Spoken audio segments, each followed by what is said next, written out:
Hi, hey, guys. Let me know if you can hear me. Welcome to the channel.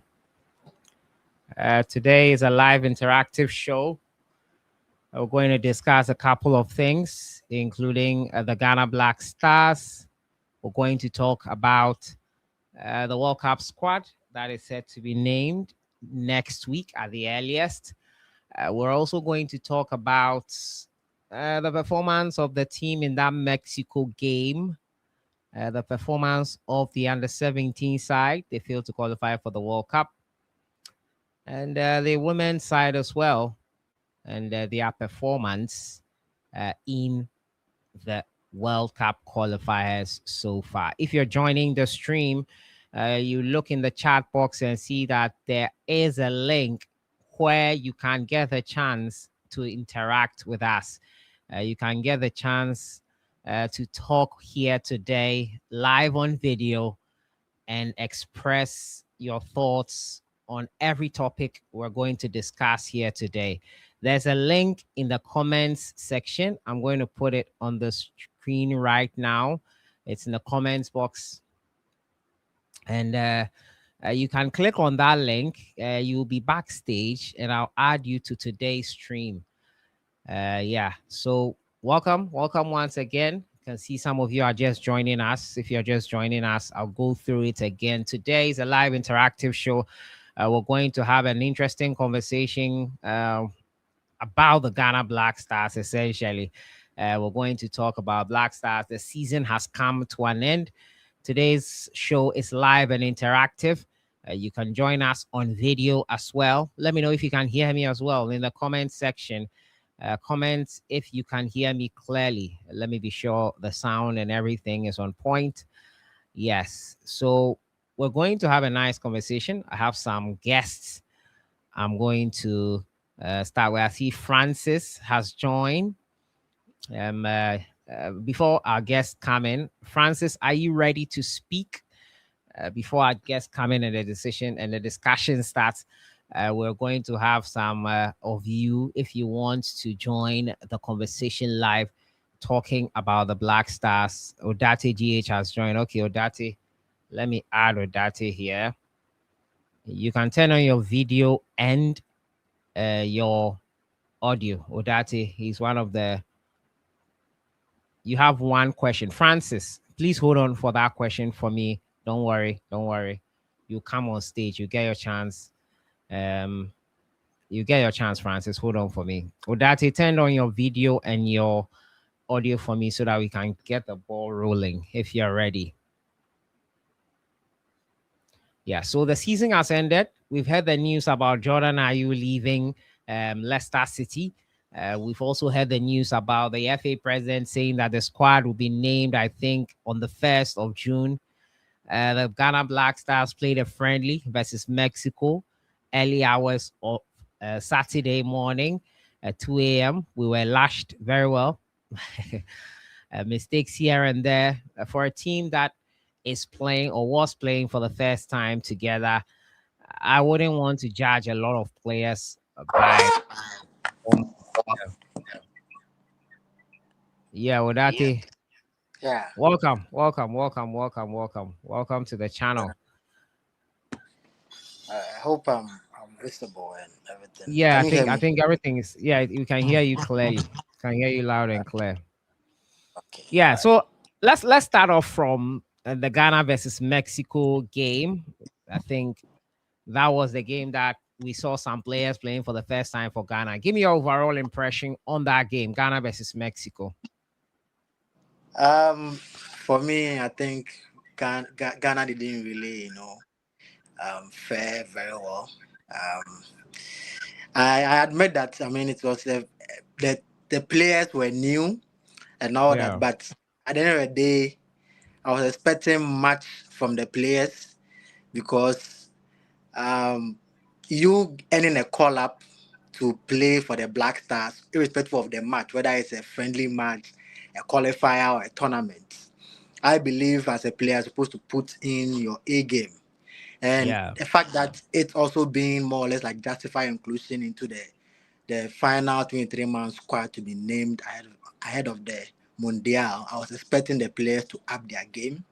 Even though we had some familiar faces in the team, at the end of the day, for me, my overall performance for the Black Stars was below average. They didn't really live up to expectation. I was really expecting much from the boys in terms of commitment, zeal, and their style of play. It looks as if there was no chemistry. They had no like zero. I mean, commitment. I mean, they really, really played poorly. And for me to wake up and stay all throughout at Yeah, dawn, sure. I was very, very disappointed. And I hope, Quite disappointing if you look at it. yeah, yeah. I'm hoping that they'll pick one or two from this particular game. I don't think, do we have any other friendly match ahead? I'm proud to Yeah, I the, think on the 2nd of June we'll be playing versus Wales. So 2nd of June we are playing versus Wales. So that one too is there. We'll be okay, playing in but that game there, yeah. I think comparing Wales to Mexico, Mexico is quite weightier than Wales. And if we're able to lose by 2 goals to nil to Mexico, I don't see Wales to be a better preparation for the tournament. But I mean, I don't know what Carlos Queiroz, or let's say the technical team, are going to do ahead of the match against Wolves. Are they going to use the 23-man players from the 23-man squad, or they're still going to maintain these players to see who they will select to add to their, I don't know, but I feel that Wales will not really do as much good in terms of re-preparing ahead of the tournament. And I believe Ghana, honestly, for me, I don't see Ghana really doing justice at this particular World At the Cup. World Cup. Yes, I don't see we doing. I mean, as a matter So of you fact, I'm not think we even. are just going for 3 games? That's your Yes, thoughts. yes. I'm thinking we're just going to just experience the tournament and just come back. I don't Oh, see us performing. Oh yes, because I mean the Black Stars, looking at 2006, 2010, yeah. 2014. After 2014, I saw a dip in the Black Stars. Yeah, there Uh, has been a dip. There has been a dip, that's for sure. exactly, and Salas, if you look at the caliber of players and all that, you can't compare the players we have now to the 2006 squad, the 2010, and you see, if you look at those players, their commitment to the Black Stars, how they It's on a play, different level. it's on Yeah. a different level. This Yeah, yeah. crop of players, it's like, excuse me to say, some that bad crop of players. Like, oh, yes, because I mean, as a matter of fact, the zeal I have watching Blacks, I don't have that zeal anymore. I Yeah, just feel yeah, like yeah. I'm I just get you. watching a normal, football, like some coach friendlies or some coach trials. I'm just watching, Mm, and it's quite bad. So I'm just hoping that maybe, although I wish them the best, I'm just hoping that players who have played for the Black Stars, I mean, 4 years, 3 years, 5 years, back, at least they have tasted the terrain. They have tasted the AFCON, and some of them have also tasted the World Cup, as the Qatar 2022. yeah. You see, we have players in that, era being featured. I think it's do us good rather than picking new set of players for them to go and play and or use the Black Stars as a stepping grounds to actually Stepping uplift stone, the yeah. career. Yeah. I think no matter what you do, that's bound to happen. But let me go to Francis. Francis has been on for a while now. Let me add Francis. Francis wants to speak a bit. All Guys, right. you can join us via the link. I've pasted it in the comment section. Today is a show for the fans. I want to hear from you because the season is over and now focus is shifting to the World Cup. We've heard the news about Jordan leaving Leicester City. Our captain of the Black Stars has no club right now. That's a conversation that is happening right now.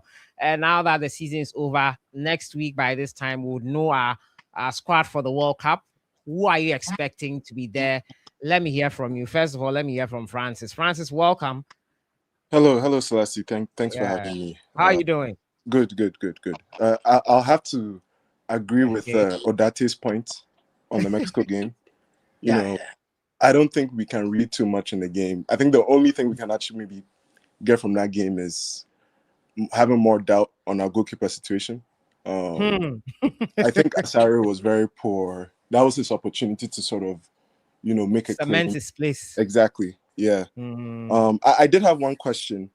Okay. Before I get that, I do want to also disagree with one of Odate's comments on the Wales friendly. I think, the fact that the season is over now, this is an opportunity to finally see a lot of these players playing for their clubs under Keros. So Yeah. I think there's a lot still to play for these players, especially those that are sort of on the fringe or new to the national team.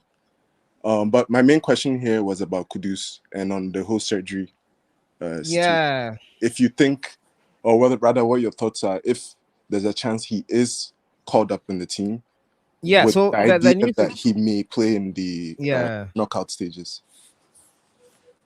Yeah, the news is that Kudus has been included in the 53-man squad. They had to present a minimum of 35 and a maximum of 55 to FIFA on May 11th. And Kudus' name was included. Mind you, Kudus went for the surgery option. So it means that the recovery is a bit longer. That is why he has been included.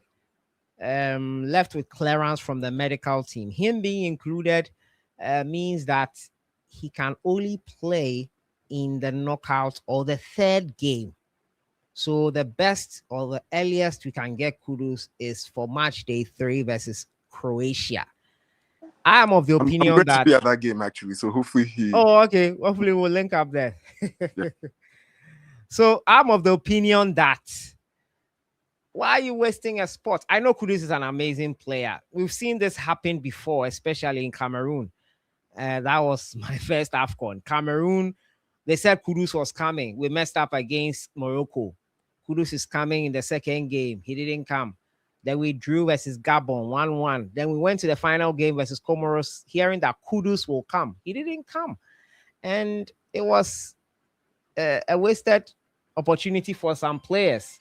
So Kudus' situation, I think that if he gets the clearance, fine. I'm not a medical doctor. I'm not a physio. I'm not anyone who, by my opinion, I've seen this happen before, and I don't want us to be in a situation where we waste the spots, then hoping that Kudus will come, and Kudus doesn't come. That's my problem with Kudus' situation And right how there. much of a say would Tottenham have in this? As Yeah, obviously, because they are the ones paying his bills and looking after him. So clearly they'll have some form of say in this. I think they'll okay. have a say in this. Yeah. Yeah. Thanks for taking the question. Sure. Adosola, thank you so much for joining us. Yeah, I think Mr. Adosola, you can join us and express your thoughts. Welcome. Hello. Thank you Yeah, for having me. sure. Go ahead. The floor is yours. Okay.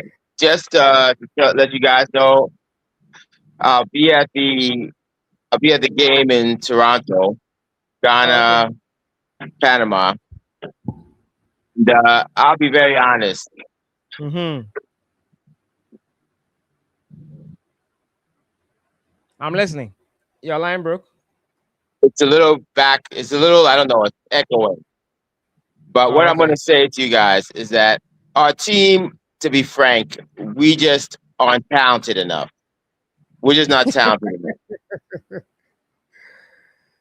We're not talented enough. But what we need to do is pray we can beat Panama. Yeah, that's so important. We It'll set us up. cannot blame coaches. We can't blame coaches. The players have to look at each other and sit down and say, look, our professionals, the players have to sit down and say, we want to win this Panama match. And this is up to the leadership in the locker room. They have to sit down and say, we want to win this match. And after that, we'll have a chance. But if we don't win the Panama match, we might as well pack our bags. So your own is if we don't get 3 points versus Panama, or let's say a point, we're out, basically. Is that what you're saying?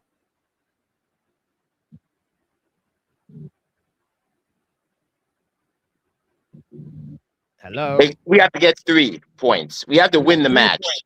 Yeah, we have to There's win no the match. excuse. We have to win that match. If we don't win it, we're finished. That's what I would say. Okay. Did you watch the Mexico game by any chance?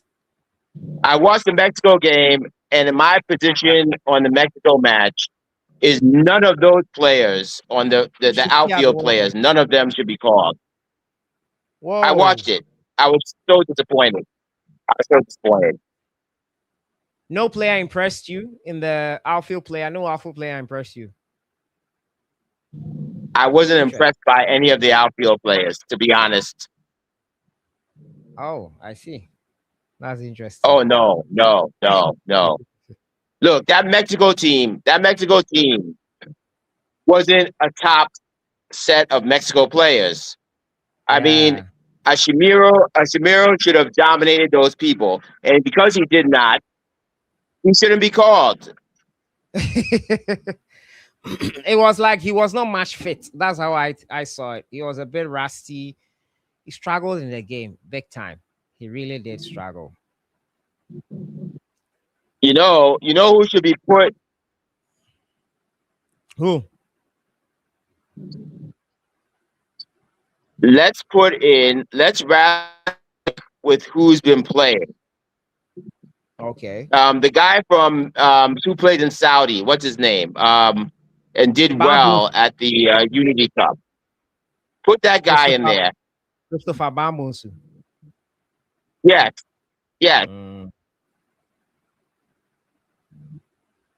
Okay.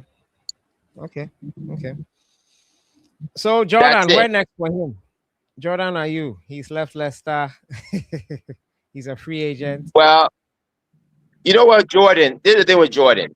We have to give him his credit. As much as we tried to write him off, without him, we would have not qualified, right? For the World Cup. Yeah, that's fair. That's a fair assessment. That's fair. Without Jordan, we would not be here discussing Ghana at the World Cup. That's true. Highest goal scorer, 14 goals, I think, in qualifying.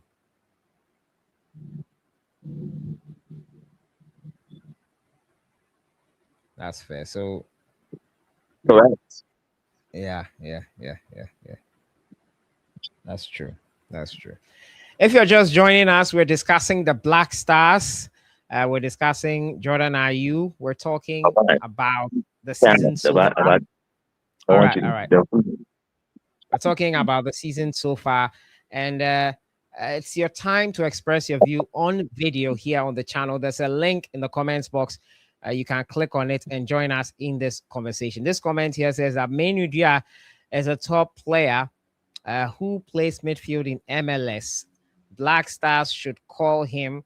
He plays like Pogba, Vieira. People should go search him up on YouTube. I think every player looks good on YouTube. Every player looks good on YouTube. So I wouldn't use YouTube to judge a player's performance so much. But I think that right now is not the time to be talking about the fact that let's call up this new guy. It's too close to the World Cup to now be experimenting. I wonder what Coach Carlos Keros is doing. But the rumor mill is that he's standing his ground on the squad that he has named. Obviously, there will be talks and influences being made on him, but he is very confident in his position. And there's a reason why he didn't coach the Mexico game. It has something to do with that friction that is developing a bit there. But he's a stoic man, and he's sticking to his guns on that. Let me go to Odate. Odate, so are you confident in our new coach, Carlos Keros? Do you think he can help us, considering the time he has been brought in? Yes and no. Actually, I don't see him helping us in a way because one, he doesn't really have experience on the African terrain, right? So I don't think he's technically inclined with he has a lot of experience on the African terrain. He coached Egypt. Okay, I think Egypt is the main African team he has coached. Aside He Egypt, did well with them. He took them to the final of an AFCON, though, to be fair. Okay, then we can give him the credit. But Um, Ghana being the second African country, fine. And for me, four The months, timing? the timing is very bad, very, very, very, very bad. But then Otuado had a stint and he didn't impress, and Ghanaians were calling, him out. Another day, the GF didn't have any other, you know, thing to do. Alternative. Yeah, Yeah. that to get a new coach. And looking at the coaches which were available, um, for me, I think maybe we could have gone for another alternative coach other than Kaba. But then maybe they're looking at the money and also accessibility and other things that they were looking at. So Carlos Keros was the best person that they think would help us. But for me, I don't see him doing much at the World Cup. And I was very happy at least it's not a 1 year or 2 years something. I think it's Just just for 4 months. Yeah, yeah, 4 months. so 4 months. And let's hope he does well so that they can renew or maybe sit him down for him to coach us as we are moving to the AFCON 2027. But then Yeah. if he doesn't, of course, if he doesn't perform well at the World Cup, definitely Ghanaians are going to call for his Bash head. it. But They'll come for yeah, his head now and there. but I don't think that will also be fair because I mean somebody who is pretty new to the job and you brought him at a point where you expect results. Of course, he has actually also agreed to it. So you cannot definitely say that if he doesn't perform, then you shouldn't take him out. But like I'm saying, the timing was very, very bad. But then he's a coach. I mean, he's a manager. And I mean, managers definitely work with what they have. And good Yeah. managers bring the best out of, the team. So I'm hoping for the best. I just hope he succeeds. And looking at his experience, both club and national level, he succeeds at the World Cup, at least one of 16 or maybe quarterfinals. Then he comes He does back, something. exactly, comes back, put the team in order. Then we prepare for the AFCON and also, if possible, win the AFCON. I think the AFCON should really be our focus. For me, I don't see us really doing much at the World Cup. But then Hey, hopefully we proceed. Oh no, no, no. I'm being your very vim honest. die like that. If we should do well, hallelujah. I'm supporting the team though, but I'm not expecting so much from them. And you see, a Okay, lot of people okay. are talking about Panama. Panama is not an easy peasy team. Yeah. Looking at, of course, looking at the weight of the teams in our group, Panama is, let's say, the weaker side. But then, for a team to qualify for the World Cup, it means that they've They really are not played the their. weakest side in terms of FIFA rankings, though. But then people have not looked at the FIFA ranking, and I've actually looked Yeah. at their games. The games they played and all that. And at least if you compare our last 5 games and you compare their life, if you are comparing head to head, they are way ahead of us in terms of performance. But a lot of people Yeah. are writing Panama off, and you win. Oh, you better share Panama. We win against Panama, then we'll try and get a draw, and it will not be easy. You rather It will not. try It and will win not. against England and Croatia, and rather try and play a draw or whatever against Panama. But if you are seeing Panama as As as a an weak easy one. side, Charlie, you find it wanting. And it's our first game is against Panama. Yeah, Everybody Panama would like in to win Toronto. their Yeah. first game at the World Cup. So that game will not be an Panama easy also game. sees us as an easy target. Ah. So you see, they also see it's true because if you look at England and Croatia, they see Ghana as a weakest side. We are also seeing them as a weak side. So we really Yeah. have to actually do our homework well, get our tactics well, get the players, psych them up, let them know that Panama is a must win for us if we really want to Yeah. progress at the World Cup. If we go in and are going to just do try and error, trust me, we're going to lose against Panama. Panama. And Yeah. we don't even we cannot even say that we can score Croatia Yeah. and England. So Croatia and England are favorites to qualify. Once But again, you're then welcome. I see an underdog qualifying with either England or Croatia in our group. And if we really want to be part of either England or Croatia qualifying from our group, then we have Yeah, to beat come here. Panama at all costs and at least try and hold England to a draw and also maybe Croatia to a draw or even win. Because if we win against Panama, it's going to be a morale booster. And for you can even score England and also Croatia. But Yeah. like I'm saying, If we win Panama, I think it will be easier to qualify. yes, because at Yeah. least all we need at least 4 points Yeah, to 4 qualify. points. So we have to really, really, get our team in order. That's what I'm saying, that we have to get our team in order. get the best ingredients, the best or the creme de la creme of our positions. But we are not going to just call players just because I know this person has done this for me, so I want to. No, no, no, no. Let's call players who have had playing time in their club, and in their position, they are really, really playing very, Good. very well. You So see, call you know, ups should because be if you, based on merit, exactly basically. based on merit, based on merit. Mm, So head to head, you look at their performance all season long. Let's say number 8 position, you have about 3 players. You look at their ratings all season long, then you put them in. And it's rather unfortunate that most of these players will be playing amongst themselves for the first time. That is the challenge I have, because if you look yeah, at these our competitors in terms of Croatia and England, these players have been playing together together for a so long time. for a very long time. So at the end of the day, once they come and they are playing as a team, it's very easy for them to gel. But Ghana, Yeah, yeah. you can't say that for Ghana. We can't Mm, say that for Ghana. And the Black Stars, especially, for me, I've always been against the Black Stars being a mixture of players from all. No, no, no, no. I am saying that I am of the view that we should build a team from the coach level for the graduate under 17, same crop of players to under 20, under 23 to the Black Stars. I'm saying that because if they have played for decades or for years, they will know. Let's look at even the 2006 World Cup. Apia, ACN, Muntari, they play. They had playing for a very long time. I mean, they graduated from the under 20s to under 23 and all that, so they knew themselves, and they also played at the highest level of club football. So coming to the Black Stars, it was very easy, and look at how they played. So I think the technical team, the current technical team, should look at all these things and hope that, or they should look at the fact that once we go to the World Cup with this crop of players that are going to call, they maintain them. Where players do not perform, they replace them. They don't say, oh, because this player is in playing this particular league and he's even because he's in this particular team. So even if he's not performing, he should play. Now back to Jordan Ayew. Yes, Jordan is not having a team now, or he has, club right now, yeah. left Leicester City. But for me, like you said earlier, he was the one who actually helped us, To get to to the World qualify. Cup. And the fact that he doesn't have a club now, I mean, the season has come to an end, so there's no active football.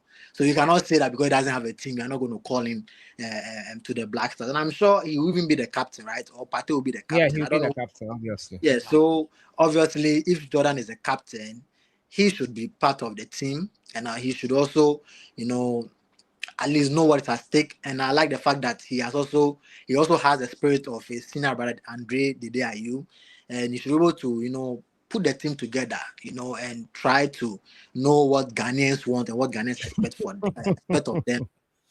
And they play likewise. So I'm just hoping for the best, and For the best. that is Osikeni, it. let me bring Osikeni on. Osikeni, welcome. Boss, thank you. Please, can you hear me? Yes, yes. I think I can hear you. I don't know about the others, but I can hear you loud and clear. I hear you clearly. There's a question in the comments box I want you to tackle. Okay. Why is Ghana struggling on the male front? Why are the women doing well and the men national team we seem to be struggling? Are we cursed? Is something wrong? What are we not doing right? Are we not what do you think is the problem? Well, all right. Thank you. Thank you very much for putting me on this particular amazing life to talk about Ghana football and how bad we've actually come and how how how would I even put it? Like we can't even put words together to describe our junior national teams because especially the male side because their performance has been nothing but abysmal in the previous years. In fact, like okay, so if you ask me why are we here, why is it that Ghana we are not able to qualify from the male under 17 team to the under 20 team? In Yeah. fact, since Kurt took over, we've never made it out to the World Cup. We've never qualified for any World Cup competition since Kurt came in. And if you ask me, I think the reason is just one. It is because we are not being truthful to ourselves. It's because we feel like we can just pick the players from everywhere, put them together, and achieve the results that we need. No, you see, There were times that we were getting call-ups, and anytime you look at the list or the squad that has been called, we could see players from, the Ghana Football Association Executive Members Club. Like, you see Dreams has some junior national, junior side. You could see about 3-4 players from there. You go to yes, House of Light. You see their players. You will see players from like those FA, those people who mix up there.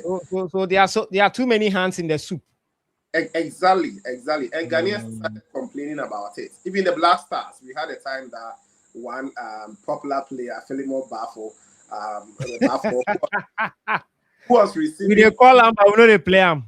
You see, he was receiving call up constantly. Like, he was part of the team for about 2 years, constantly. Yeah. If that player was always being called as a right back, our thinking was okay. So in the absence of any other right back, that player was going to play for us. Now there came the situation that we didn't get our usual right back due to injury, and we were going to play against South Africa. We went back to call Accra Sofo captain then, Mohammed. I've forgotten the other name. Mohammed. Exactly. Then this player went straight into the starting 11. He played and he was like even complaining how difficult to play in South Africa, even without the stadium, like without the supporters in the stadium. So I think it tells you that player was not just receiving a call up, as my big boss said, on merit. So same with the junior national teams for the male side, under 17s. Are we able to expand our scouts, and are we able to expand the search throughout the whole nation? Do we have protocol? Do we have stated part or outlined part to actually scout these particular talents? No. What they do is they pick phone, call this guy. Okay, I need one center back from here. I need 2 center back from here. I need 1 midfielder from here. Then they put them together and we are good to go. Because you can't tell me the whole country, Ghana, the best 3 keepers we can take to the tournament are the 3 that we took to the tournament. And even look at yesterday's substitution to bring on a keeper, hoping that he could do something about the penalty. Can influence penalties, yeah. And he was not even that. He was not even able to dive. He did not catch one kick. You see, he tells you that he wasn't just cut for it. He wasn't just good for it. So I don't know. And from day one, we were complaining about goalkeeping. Then eventually we brought on one Annan guy who also considered from corner kick yesterday. Which tells you all the keepers we sent to the tournament, none of them is actually good. So it comes down to how we select our players for the various national teams. I think that is where we have the problem. They feel like, for the under 17 and under 20, the Ghanaians are not really following them like that. So even if we call the players, they don't really know where they are coming from. Let me tell you one thing that the leaders also started doing when they got to know that, or they got to find out, Ghanaians have started tracking where the players are coming from. Now, per conversation I had with someone, he disclosed to me that so these people who used to bring in about 4-5 players from each club decided now to loan the players to other clubs. So maybe if the player was supposed to be called from maybe Dreams Academies, he might loan the player to Glowland. Then another will also loan a player to maybe Atram Devices. So you end up calling 2 from here, 1 from here, 3 from here. By the time you realize, if you draw the circle very well, the circle will meet at that person's same club. Like that is the smartest way that they wanted to use to beat the whole system. So I think we are not getting the best materials to represent us. You can't tell me this is the best 11 players on the field anytime for Ghana. If you look at our center back pair, I think from day one, at the time we were having a conversation, I told you guys that the Twins, I have nothing against them, but I feel they shouldn't play together because there was no coordination, like nothing in those pair. But we feel like, maybe because they are trained, because we are hyping them, maybe because also has an interest, you see. But you do that at the detriment of the nation. Like right now, not able to qualify for the World Cup. Uganda defeated us, and they were just fine details. Which tells you we are not paying attention to details. We are not developing our game. We feel like Ghana, we have the talent, we have the pool of talent. So any other players that you pick, they can just represent us and give us the results. Now, let's ask ourselves, what happened before Lai Casey decided not to continue as a coach? When the tournament hadn't even ended, That's the question. he decided to resign. We asked him, he said, oh, it's something personal. He will not talk about it.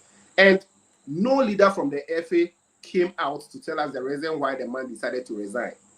And yesterday, the students, it is just recently that he came to actually have is it UEFA license, B coaching course or something. The students defeated the teacher yesterday because I remember Coach Dr. Prosper was the teacher. Yes, a few months ago. And the students has come to defeat the teacher, which tells you our teacher also was very, very poor for us. We are not just talking about this year, but yesterday or the last tournament that we actually participated in, our coach wasn't also up there. He wasn't cut for it.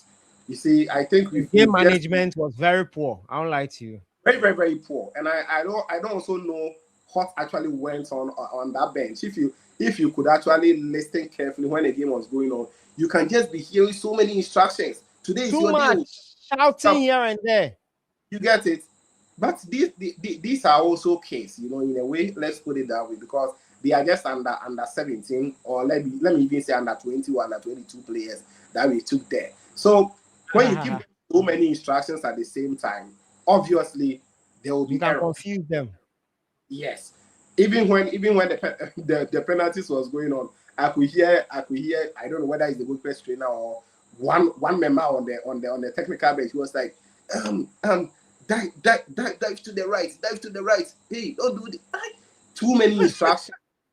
So I feel our problem doesn't come from one particular source. It's like we have a whole lot of branches which actually comes together to form the tree, and that tree is how bad we've fallen as a national team.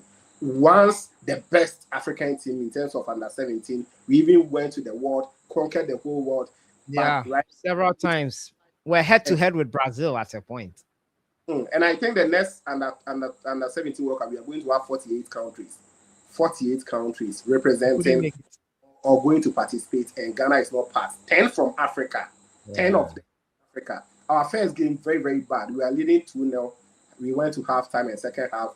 In the worst of it's a shambolic performance. We went to the second, lost to 10-man Senegal. 10-man Senegal. Then in that game, we were able to win 3-1. Even that one, that third goal came in around almost the 90th minute or so. We couldn't score the other one to actually help us to qualify. We went to draw the lot, and unfortunately, we were the team that wasn't chosen on the day. So I feel we have a whole lot of issues that we really, really, really need to solve. And if you have to be truthful to ourselves and solve it, I think we can move forward. But if we feel like a coach will take a national team to go and play a friendly game or a tournament, and you can also sit in Ghana here to form another team, this is what will happen. Because per my understanding, at a point, a coach, a junior national team coach, took his team to go play tournament outside. Or to his surprise, new team was formed here. Behind his back. Exactly. So at a point, we had 2 under 17 teams. I don't know if you could recall. We had 2 under 17. They said one is under 16, one was under 17. But tell me, I remember. How can we form under How can we do that? How? It's not possible. Because this coach came in, I quite remember he went to, is it Serbia or one of the countries? So we participated in under 16 tournament over there. We did very well. That was the team he was building. Then comes in a new team that was formed behind him. So they were actually pushing him to put some players into the game, to start some players. And it was clear. That's why he decided to resign during the tournament, or the last time he coached Ghana under 17. And it is some of these players, together with some new players that we discovered, that went to play this tournament. And we had issues in the team, a lot of the issues. Even though we can mention 2-3 players who are outstanding, and I think going forward, we have to give them more opportunities. But aside that, our problem is bigger than how we see it. The leaders are not allowing the team, or they are not allowing the technical team to select their own players to go play the tournament for us. That is why we are not going far. And I think if we are going to go the same lane, Charlie, then we day back. We are going to go back for so long. Yeah, so I think that's what I would say concerning that particular one. Odate, let me come to you quickly. There's this conversation about quota for local players to be in the national team. Like, let's have a number of players from the local league being in the national team. What do you think about that? For me, I think it's a brilliant idea, and that should always be, part of the selection criteria. Um, and by so doing, if that is done, it's going to make our league competitive. As a matter of fact, the league has not been Some would say competitive. that those players are not up to standard, so they might not do well in the Black Stars team. What do they mean by up to standard? Up to standard based on what? The standards of international football, of Black Stars football, they are not there yet. And Look, and in the past, and the league is of low quality, low standard. So why should we do that? That's the argument that's being brought forward. yes, they have a point. I mean, there are pros and cons to it. But then if you want to just use international standard to be the criteria for calling up players for the national team, now I think we have a lot of work to do. Or it's really, really below, because I don't see the reason why you are calling players for the national team and your focus is on only Ghanaian players playing in international Abroad. league. No, abroad. I mean, then you are indirectly killing your local league. You get it? So for me, Yeah. So I've always why been don't we use that to build the standard of our league? exactly. And for me, I'm saying this on record. I've never been a follower of the Ghana Premier League because of how shambolic the league is being handled. I stopped following the league, I think, some after 2010, 2011, thereabout. I stopped following because Oh, that was when I saw the dip in the Ghana Premier League. Gone are the days I used to go to the stadium, Accra Sports Stadium, and yeah. Liberty, down Soman Stadium, and all that to watch local matches. And it was very, very fun then. But then until when the league started becoming so boring, not like, I mean, I stopped watching it. But like I'm saying, the Black Stars has always been the heart of the national team in terms of the male or senior national football team, and Ghanaians really pay attention to the Black Stars than any other division. So therefore, if we really want to build our league, then we should actually look at getting at least 30% or 20% of our local players in the national team. And you see, we have very good players in the Premier League, very, very good players. But because we don't have people paying attention, people watching, I stand to be corrected. I don't know if the GFA they even have a technical team or somebody in the technical team who is watching every game on in the Ghana Premier League. Even if they don't even go there to watch, they at least watch clips, of the players. We're able to know who is actually performing and all that. And I see some journalists also doing very well in projecting very brilliant players, who are performing in the league. I think this player should be given a call up. And you see, if you are saying standard, I mean, let's be real. Look at what we go through in Ghana to get to the top. We go through the hard way. I'm not saying I am international, I don't go through the hard way. But look at the training our players go through here. Reason why when they go abroad, look at how they perform. Yeah. Most of them had their foundations from Ghana. So if they had a foundation from Ghana, and because they are now playing overseas, you are saying they are better than those who are still playing in Ghana. I don't see it to be right. So I believe, and I've always been saying that we need to give about 20% or 30% of call-ups to our local league. That will really, Hey, really go 20%. a long way to help. Yes. What? So what are you vouching for? So I'm saying that call-ups should be based on merit. It Yes, doesn't it's matter. based on merit, but I'm saying 20%. So 20%. merit. Why are you now mentioning 20%? If I by mentioned merit no single player in the Ghana Premier League qualifies to be at the World Cup, would you be okay with that? That's what you should be asking yourself. if by Uh-huh. merit, Yeah, if by merit, yes, if by yeah. merit, nothing that's fine. By merit, that is fine. I'm not saying by at all costs because we need to include local players. And if the players in the local league are not performing, we should take them. No, no, no, no, no. We want results. The Black Stars is not the time for us to go and be testing waters and all that. No, we want players who are up to task. They are ripe and they are ready to deliver. They are ready to die for the country at all costs. So be it whether the player is playing in the international league, is playing in Saudi league, is playing in Mm, UEFA English Premier League or whatever league the person plays in. It shouldn't be only in the elite leagues. We should also look at not so popular leagues because we can have a player in some playing in which country, some remote country in their league, but then the player is, let's say, the top goal scorer there. That player should, based on essentially, that player should have an opportunity because they are doing exactly, well. should have an opportunity. Yes, at least if not even the first 11, the person can be from the bench and start from the bench. You get it? So it should be based on merit. Like I'm saying, we should look at statistics. Season the instead of when if it's a friendly match, fine. You look at as and when we are going to play a friendly match. So let's say from January to whatever match. Look at statistics. You look at a list of players. Look at their performance. Then you call them for them to come and play. If they come and don't perform, obviously that's why it's not only 11 players. You have 23 players or more. So you keep rotating till you get your solid 15 or 18 players who these players can deliver at time A or time B. That's what we should be looking at. But then if we always want to look at the international league and be looking at players there who are performing and always be calling them on the Black Stars, then we are killing our league. We are really killing our league because we are not paying attention. We are not looking at how we are even going to develop and bring in motivation for the players to, be motivated and play very well to even lift our league. Look at how our teams even perform when they go to Africa. It's out. I mean, even in Africa, we are not even playing well in Africa.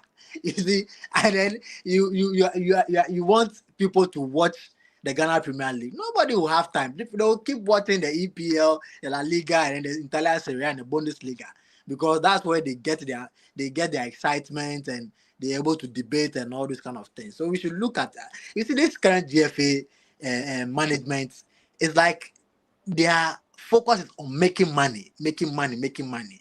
And if your focus is making money, obviously you are not going to do the right thing for results to come.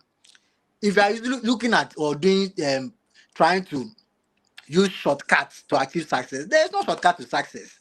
Success, Mm, there is no shortcut, no matter what you do. Even if you even use shortcut to even get it, it will not last the test of time. And people will, at the end of the day, it will expose you.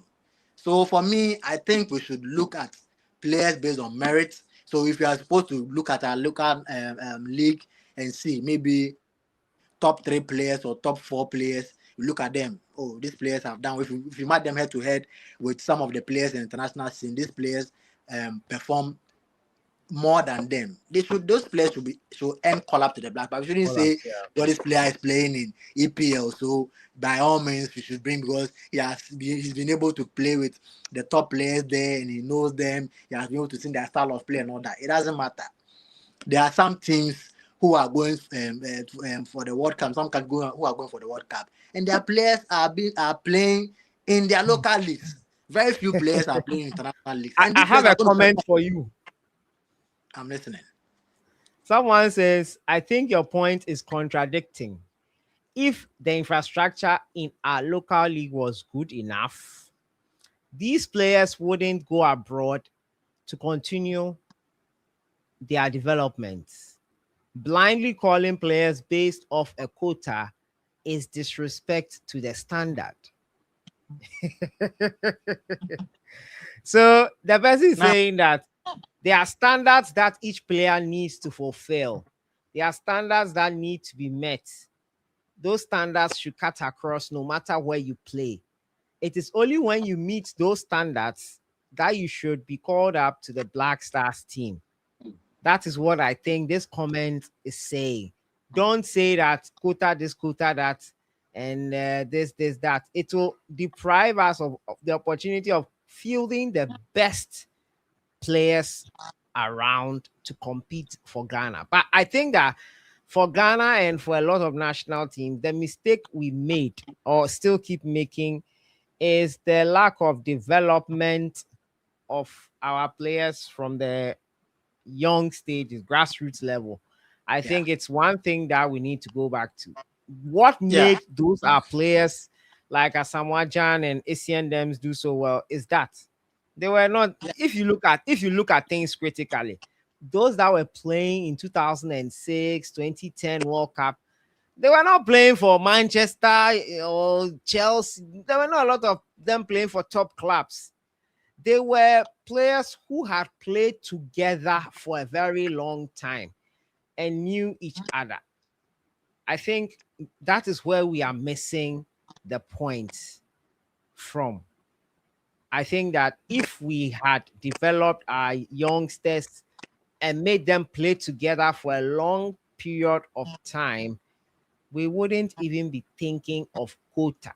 We would just pick them as they are together. They know each other. Liberty professional player where he plays from the under this thing, but he knows the team. What we are doing now is for Kobo.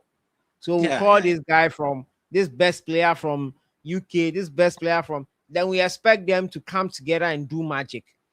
For a period of games, it might work, but for the long term, it will take time for them to understand each other. I think that is what we are missing right now, and we need to get back to that. And there are too many hands in the soup Yeah. looking to put this here and there.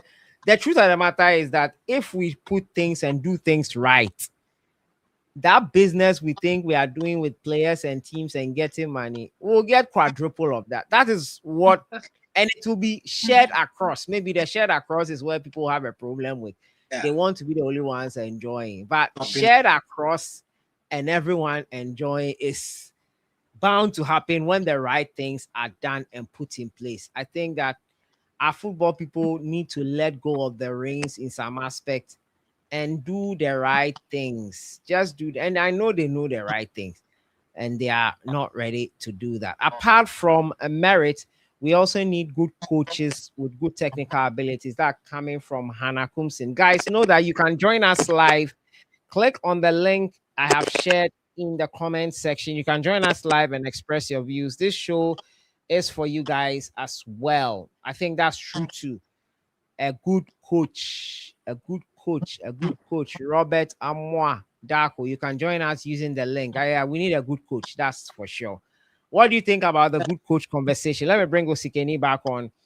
Yeah. So they are saying we need a good coach as well, as apart from the quota, whatever discussion. If we don't have a good coach, it's also going to derail us. What do you think about that? Yeah, okay. I think this topic is very, very important because I think for the past 1 month, that conversation has been there. Should we consider some players from the local league to the World Cup because $150,000 for the clubs to help them, to support it's them? It's all about the money. You see, so you ask yourself, when we were playing the AFCON qualifier, why didn't that conversation come up? When we were playing the World Cup qualifiers, where was that conversation? Where was this conversation? Exactly. Now we qualify for the World Cup and we want quota for the Ghana Premier League. For me, I'm a lover of the league. I love the league. But the truth is, see, if we want to use the same criteria we are using for the players who plays outside Ghana to select the best for the national team, maybe right now only Benjamin Asare can get into the team. Because Asare has been given opportunity, he's proving that yes, I can. He's proving himself. Yeah, that's true. Even Asare says there are a lot of doubters. People feel like he's not there yet. People feels like Atizigi is more. He's better suited. Yeah. Because of where he plays and others say, and we cannot run away from the facts. A player who plays currently in the English Championship in terms of development and everything, is far better than a player who plays in the Ghana Premier League. The competition, everything. Is it not today that we just ended the league? And I saw that one player who plays for BBN Gold Stars today scored 6 goals in a game. 6 goals. Yes. Oh, you've not seen it yet, right? Well, I've not to. Oh, 7-3 scoreline. I think BBN Gold Stars the one team.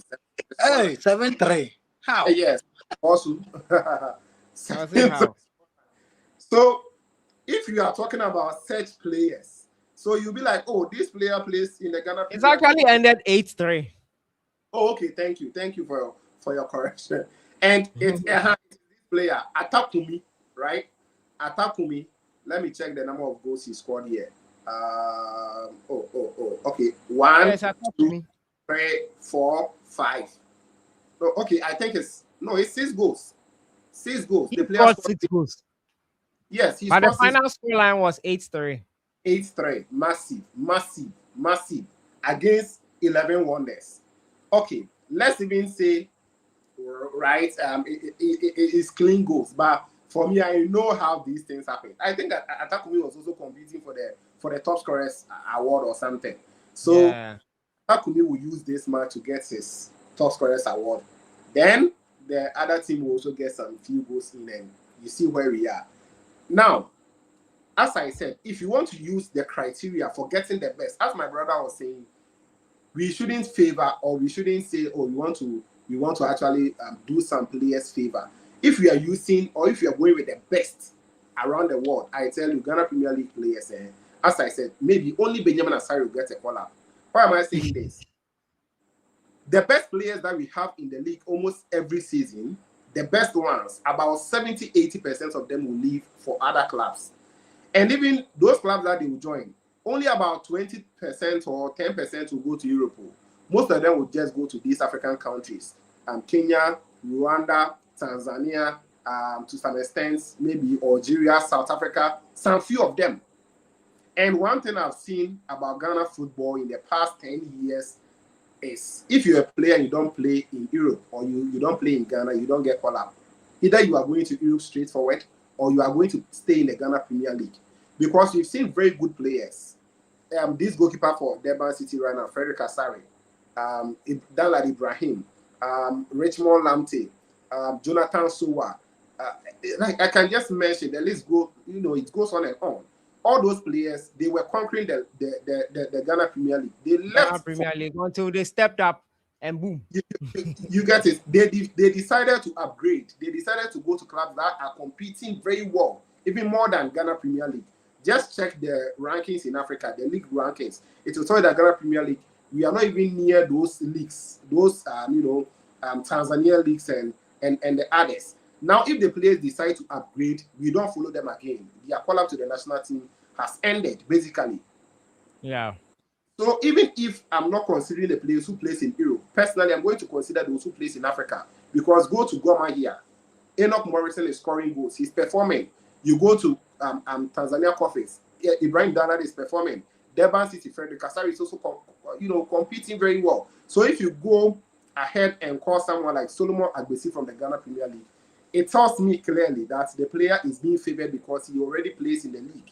And that is what we've seen. You can't tell me that Afie Bani going to the World Cup 2022, he was better than some players who plays in Europe. No, because he was given opportunity because he was playing in the Ghana Premier League. Same as Dalad Ibrahim around that time. You can't convince me that he's better than some other good players who plays outside. Because if you look at the gap, it is so wide. It is so wide. A player who plays for Stoke City, a player who plays for Coventry City, a player who plays for Hull City, you can't compare that player to a player who plays for BBN Gold Stars in Ghana here. Never.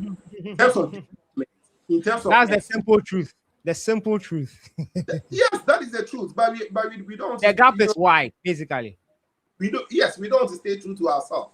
Because as you said, had we putting these players together from the age of maybe 15, they play themselves. Let's say we have about 50 pool of players. We always call about 20 of them, 25 of them to come.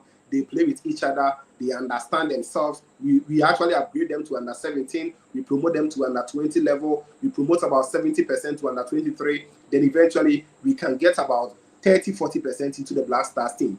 That is what we did. That actually helped Ghana getting the likes of David Asamoah, Yeah. Steven Tornado appear. All those players, they play themselves right from the youth level.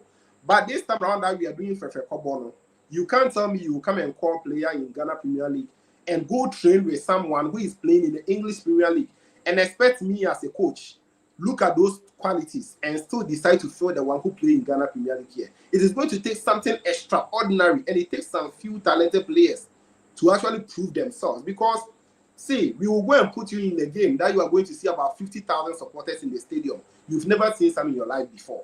But set players, yes, that is the truth. You see, but set players are seeing it maybe about twice in the season, or maybe about more than 5 times in the season. Those who play in the EPL, they see those supporters every time. So they will learn a lot. But you go and play player and see, even let's come down to our level, right? Let's come down to our level. When was the last time Ghana performed in a CHAN competition? When was the last time? There's no more CHAN again, yeah. So the last time we went there, I quite remember 2023 CHAN. That is where we went there, and I think we performed quite okay. And maybe 2011, if I remember 2011, it's like we finished runners up. I also remember this squad, this House of Folk player, what's his name? Those Kizito Dems, they also did quite good, finishing second. We've never won it before. We've never conquered Africa before. And recently, to qualify alone is very difficult for us. So even at our own level, we are not able to perform. How much more taking them to the next level? How much more taking them to the next level? So for me, I feel like we should put the pressure on the FA to make the league better. If the league is better, the talented players will stay. And if the league is better and they are being paid well, they will continue to play more, get more or gather more experience here, get into the national teams, prove themselves beyond any doubt. Yeah. And obviously, if you're a coach and you are watching a player like, let's say, Benjamin Asare, for over 5 years, he's playing Ghana Premier League, he's keeping, and the quality is also there. That is why you can't go and coach the Egyptian national team and you not call a player from the local league. Because the players in the local league, the players in Morocco who are playing in the local league, some are playing in Champions League final. They are playing in Champions League semi-final. They are doing very well. Perhaps if they go to Africa, look at the performances they bring. They will go and chop 5 goals, 6 goals. Even that one, they will be thanking God. Oh, God, we thank you that we didn't even concede 10 goals. The last time Kotoko went to Morocco, they conceded 5 goals. We had the Bieli goal star. Goal stars travel to Algeria also. They conceded 5 goals. So it tells you the level that we are. Our league is not competitive. People try to make argument that it is competitive because maybe this team has 54 points, this one has 53 points. It's very tight. The points are tight. That argument. because they are all average, like they are all not doing well, so they feel like they are competitive. See, the school that for me I attended there, we might get the best student from that school. Take that student to the national level, and you will just see that was your level, but you go to the next level, you are not there yet. That is what it is to the players. These players will even go to the national team and they will be hiding. They will be rather worshiping the other players from the other leagues because they'll be watching them every weekend on TV. A senior man or senior man. How can you compete with senior man? Because like you've already seen yourself not there yet. So at the point you've lowered yourself. Exactly. We will call players to the national teams, and you see those locally based players, they will rather be carrying those flags and their food and other stuff. Then the other one, Chaliboga Fonaba, they will be walking to the pitch to go and train. At the end of the day, you will be put on the bench and we will play the other player, and far you will blame them. But as you said, we are now doing Fefe Kobo, which is not the best thing, but in the situation we find ourselves, if we are not honest enough to start building something together as a national team, to have a project, we are always going to do the Fefe Kobo, which might not help us. We've seen Congo doing the same in recent times. In a way, it has helped them, but they also still want to maintain the core of the team. We've seen Ivory Coast at a point, they decided to bring in some few players who decided to switch.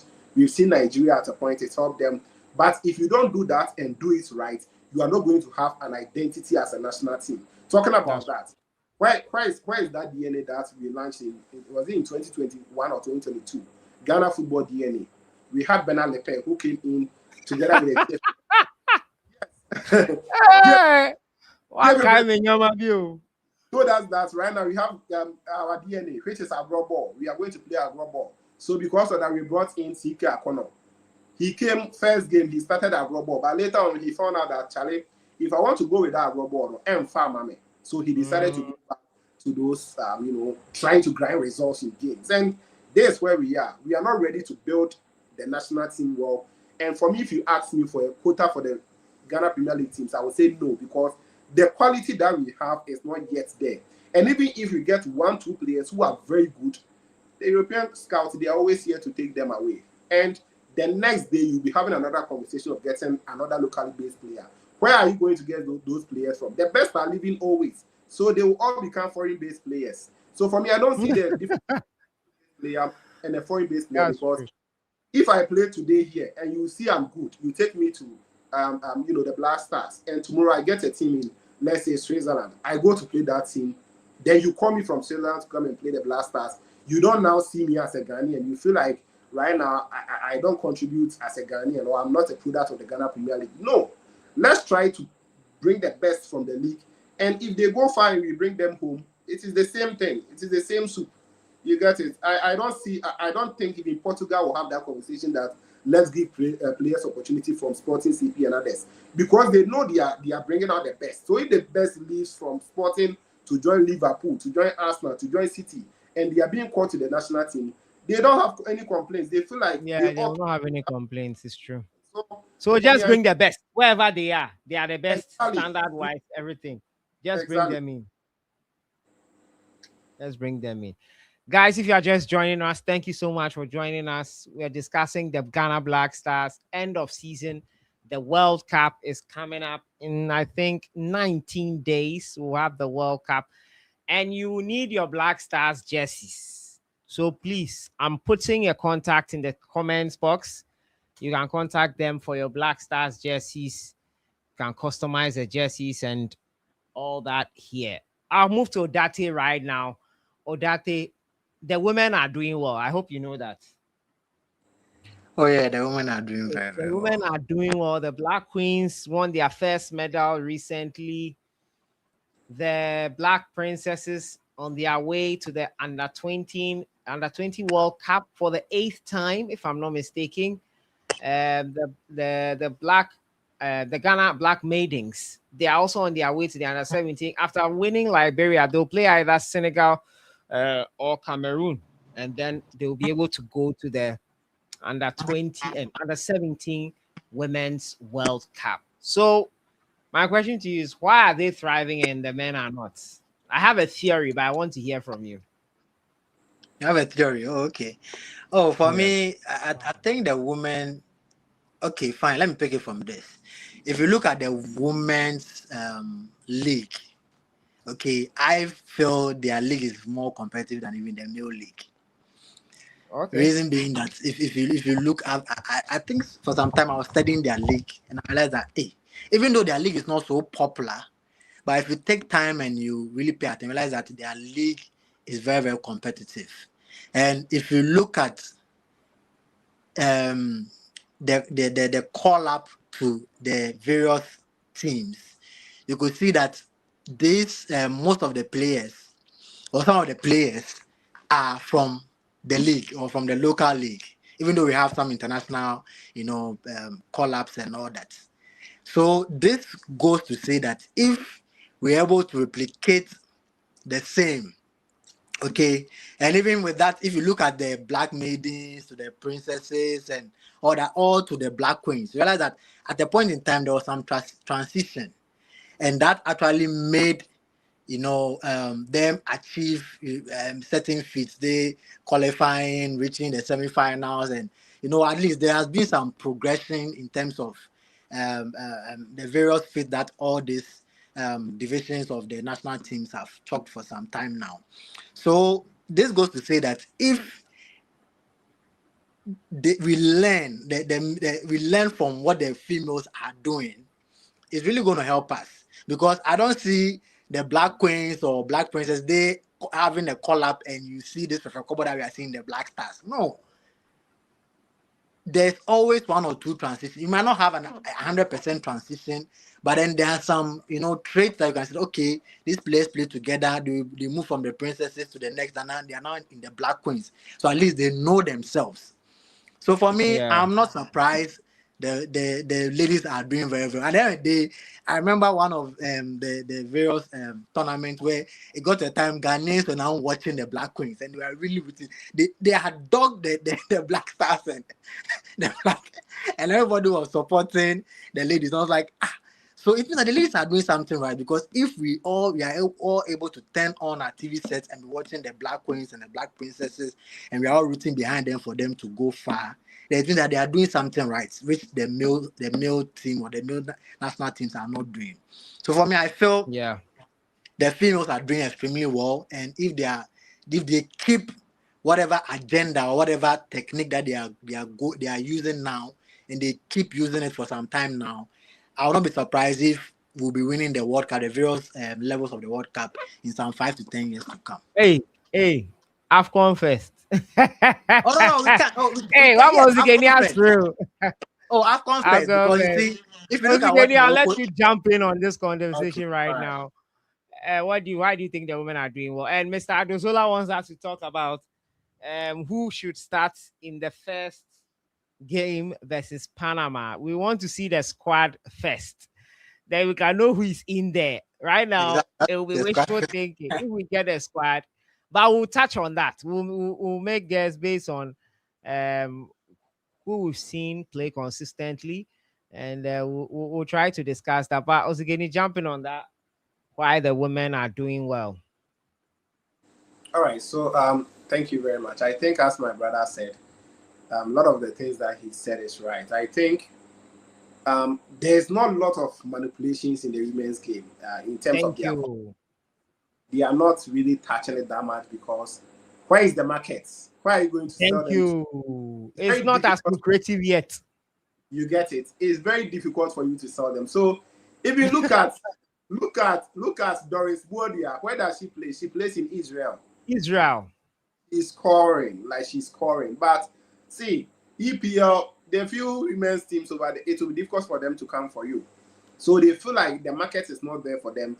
It will be difficult for them to get money. So their focus is not really there to touch the girls. So they've left everything in the hands of the coaches, and the coaches Yeah. are calling who are doing well. See, most of the Black Queens players, they all come from outside.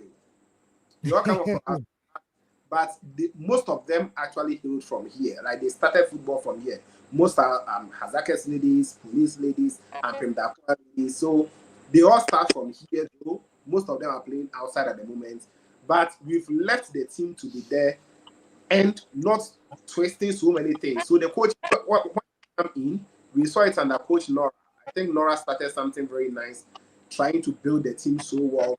And eventually, we got Kim Lasbury, who came in and has also maintained, like most of the players. And I think they are doing very well. Any player that we bring in, we bring her in, you can see that she actually comes in and performs very well. Even though we've gotten a few players from outside. I think Abigail Kim.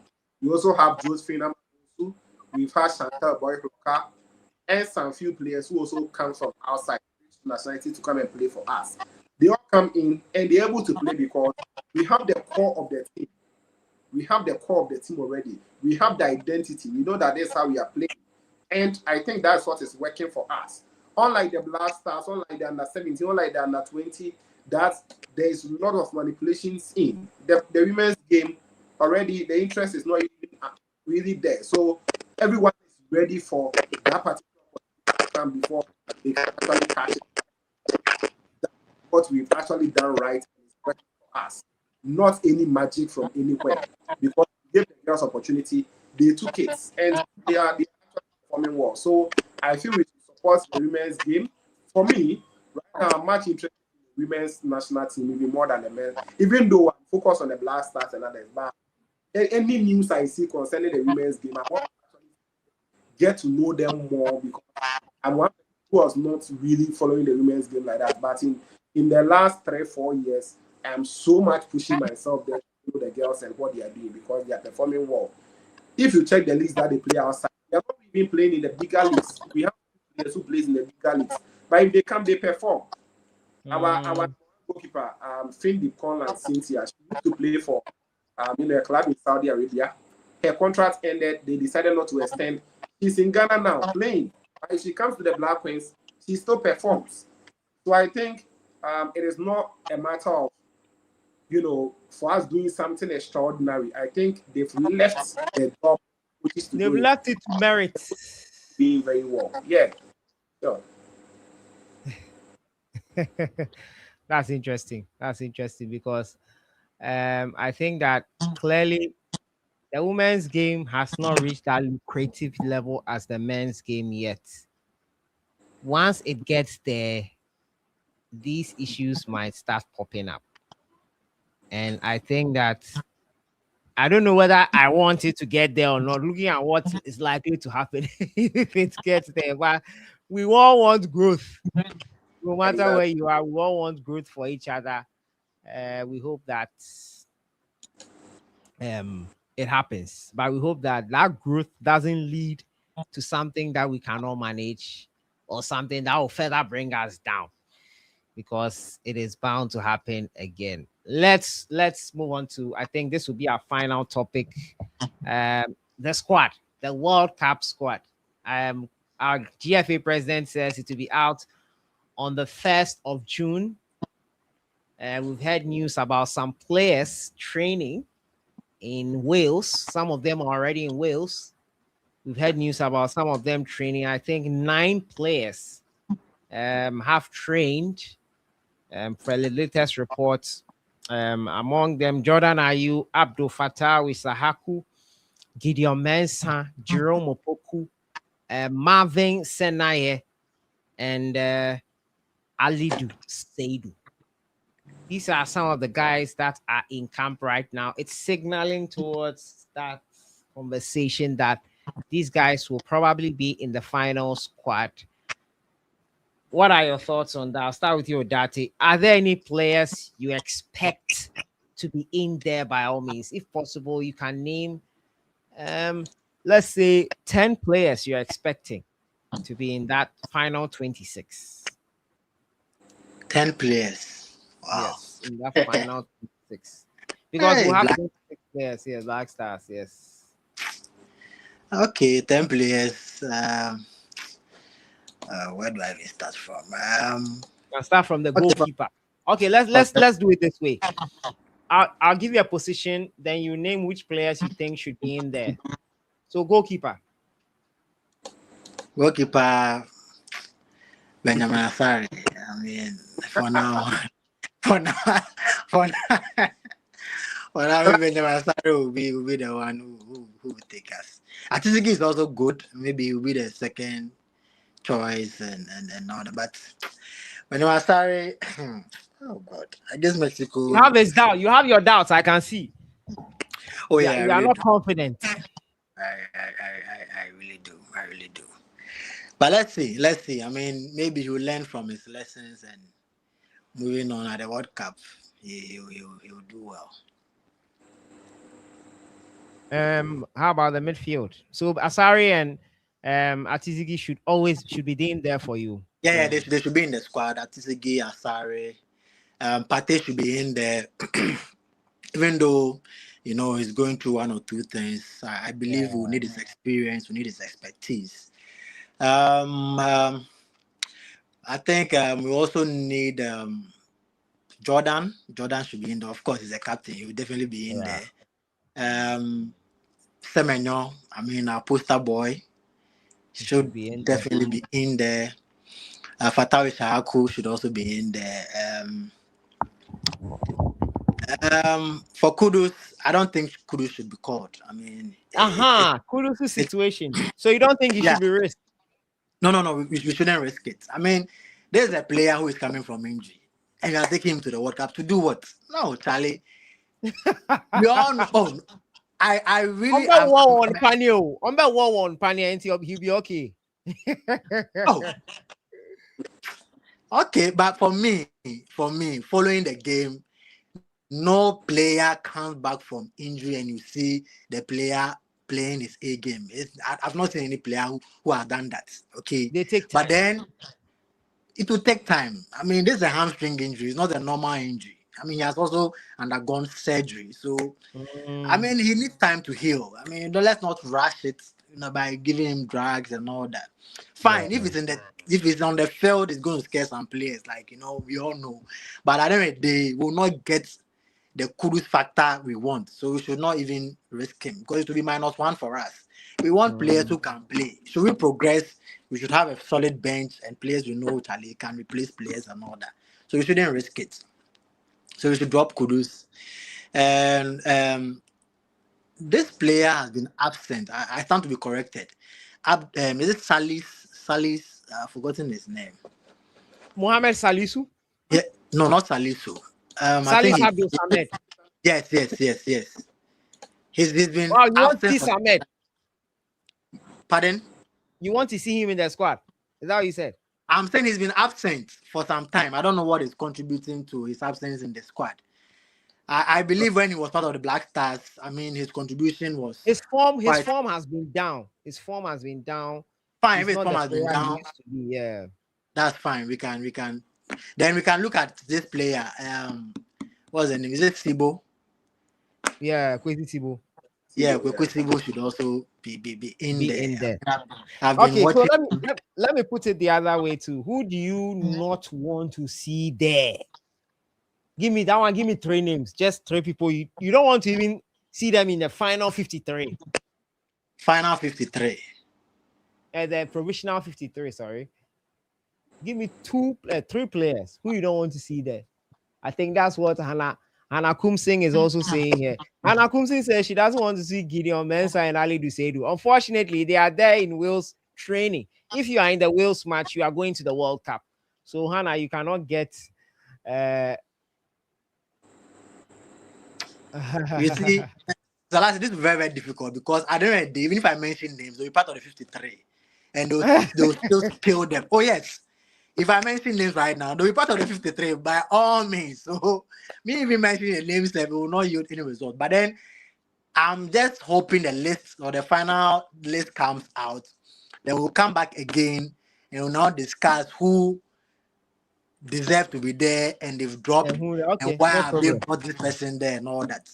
So for Okay, now, no all the problem. names, all the possible names that we have, and they are definitely going to be part of it. Whether the player has deep form, player has not even kicked the ball the whole season, and because it's a management member, GFA management member favorite, or it's a cash cow of that particular member, the name will be there and they'll take the person to the World Cup. So let's hope and pray that 1st June, as they've promised, they bring the squad and we'll definitely scrutinize. But at the end of the day, Okay. I'm just hoping that the players who, okay, for me, I'm of the view that players who have played over time. So let's say from Qatar 2022 till now, if we can get some of the players who have played from 2022 to date in the Black Stars, for me, I'm okay because they have played and they know themselves. So if we have players from that era till now being getting the call up or being part of the final 23, and also they are having playing time and they have also made their made their mark at the end of the day. I'm okay with it. So for me, Okay. that's what I think. Also, Kenny Hannah can also. Kumsing says we are doomed if Gideon Mensah and Ali Dusedu are in the team. I wonder They are who will definitely in give the us. team. That one you cannot. Who give us They'll okay. be part of the 23-man Robert, squad. you can still join the live. We are just discussing Black Stars. We want opinions on the team, who should be in there, who should not be in there, and everything else. I think that you are not behind. We are 1 hour into this live stream, but I think you can still join in and express your views. We are just getting opinions on the team, expectations ahead of the World Cup. And you can just join in. You can just join in anytime you are ready. You can just join in. You are I not don't too late. So. feedback. Okay, I think it has stopped. What was that sound? I was getting some feedback. Yeah, I think it has stopped. It has stopped. So. Okay. Yeah, Osigeni, I'm coming to you guys. The jerseys are available. The links is in the comments. Click that link, contact that number, and get your Black Stars jerseys at cool prices, very cool prices. Wherever you are, it can be shipped to you at an extra fee. So just make your order now. Osikeni, I come to you with the question I asked Udati. What are your expectations of the squad? Who should be in there? Who should not be there? Let's take the floor. Well, thank you. I think if you ask me who should be there, that one, especially the question like if you bring it down to 20, I think most of us can mention about 20 players who are going to be there. You know, I'm not expecting any change in the goalkeeping department. If I mean I don't expect any change, I mean for the past 5-6 call-ups, we've been getting some 3 goalkeepers. Joseph Tete Annan, Lawrence Atizigi, Benjamin Asari. I think these are the 3 best we have at the moment. Because you cannot make case for Solomon Agbesi. You cannot make case for Abdul. Yeah. I don't think Agbesi himself knows. Exactly. Manaf Nordin, who is one goalkeeper that personally I highly rate him, but unfortunately, he has decided to stick with Cass Upin. And for over 2 years, 3 years, 4 years plus, he is not the number 1. He only comes in when Abdul Manaf, yeah. And I don't think he can be considered at the moment. Joseph Wolocott too has unfortunately lost his number 1 at a League 1. Is it League 1 or League 2 side? League 1 side also. So we don't really have the other goalkeepers at the top level. Maybe we can talk about Richie Ofori, who Ghanaians don't want to hear his name. You know, I'm expecting the 3 goalkeepers still to be maintained in this call-up. The next decision will be down to who becomes the number 1. But for the 3, I'm expecting them to be in the final list. Now, looking at our defenders, we have issues. Right back, we have a huge problem in there. Personally, I don't want to see as a right back in the Black Star starting. You don't want to see what? Calibirinchi as a right back in the Black Star starting lineup. Unfortunately for you, he might be put there. He might put there. So, see, personally, I feel Partey's energy is not really up there now at the moment. We need a younger player like Kali who will come in. Energetic one at that. Get it? Imagine we get Partey, Calibirinchi, and Ashimeri in the metro. Solid. But they will not they might not let this happen because they have profiled him as a right back. And that boy, I've been speaking about him. I feel what the national team and the club side is doing to him might go a long way to affect him. Because even if you look at his club side, FC Nordjylland, about 8 matches, 7 matches to the end of the season, he was shifted from his usual midfield position to a left centre-back role. And he was playing it perfectly. Left centre-back. He was playing it perfectly. So if you become such a player, you might be used as a utility player. Always, they'll be shifting you around. You might not get the best position to also shine. So, yes, I feel that boy wants to him and the return of Ali Lusedu. Also want to see him as part of it. If you ask me any other right back, Tariq Lamptey injured match in the game against Mexico, and I don't see any other right back coming in at the moment. So I'll go with Ali Lusedu and probably as I said, Kali him in there, but I want to see Ali Lusedu returning as a right back for us. Now with the left back position, we saw Derrick Kuhn, what he did against Germany. I think he was solid, and we also know of Gideon Mensah already. We know what he can do. Gideon, he's going to be there. We should forget saying that he will not. No, we are talking about one of the captains for the team. Boss, we are talking about one of the captains for the team. So Gideon Mensah is a captain. Since when did Gideon Mensah become a captain? No, like if you are talking about the hierarchy. In terms of hierarchy. Part. The captaincy is part. Lem, welcome. I see. Yeah. Okay. Because Partey has decided not to captain, not to be part of the captains. So if you after Jordan, it will come to I think 1 or 2 players, and Gideon will be there. So that one day we should forget that he was we are joking. Anyway. Yes. So Gideon too, as in some games, he will give you very solid performance. But then he can go to sleep in a lot of games as well. scoring the player. So I think for him, we need Derek Cohn to also come in. So I'm expecting the two to make the cut. Ebenezer Annan, unfortunately, this season he's not been favored with injuries. Like he's been getting injuries, so because of that, he wasn't really consistent with Saint Etienne. That's why he was called for the Mexico game. But unfortunately, his club side will also be playing their playoffs within the same period. Yeah, So he and Augustine watching. exactly, those players were not allowed, and I don't think the coach might give him opportunity. Maybe he will give him an invite for the WOES game and decide to watch him. But the sad thing is, the final squad will be named before that game. So if you're a player, the only thing you can do for the coach to see right now is to impress at the training ground. Aside that, he can't watch you in the WOES game and name you because that game will be played on the second. On that same second, final squad will be named. And even our final squad will be named on the first, but FIFA will release it on the second. So if you're a player, you can only impress the coach at the training ground. That is the unfortunate situation we find ourselves. If you go to the center backs, in the absence of Salisu, we need his replacement.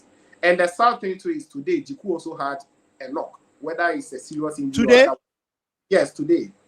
Jiku played for Spartak Moscow. He played 44 minutes until he got substituted because of injury. So I'm actually following. I don't know the extent of the injury now, but we only hope and pray that that injury will not be that serious and he will be able to.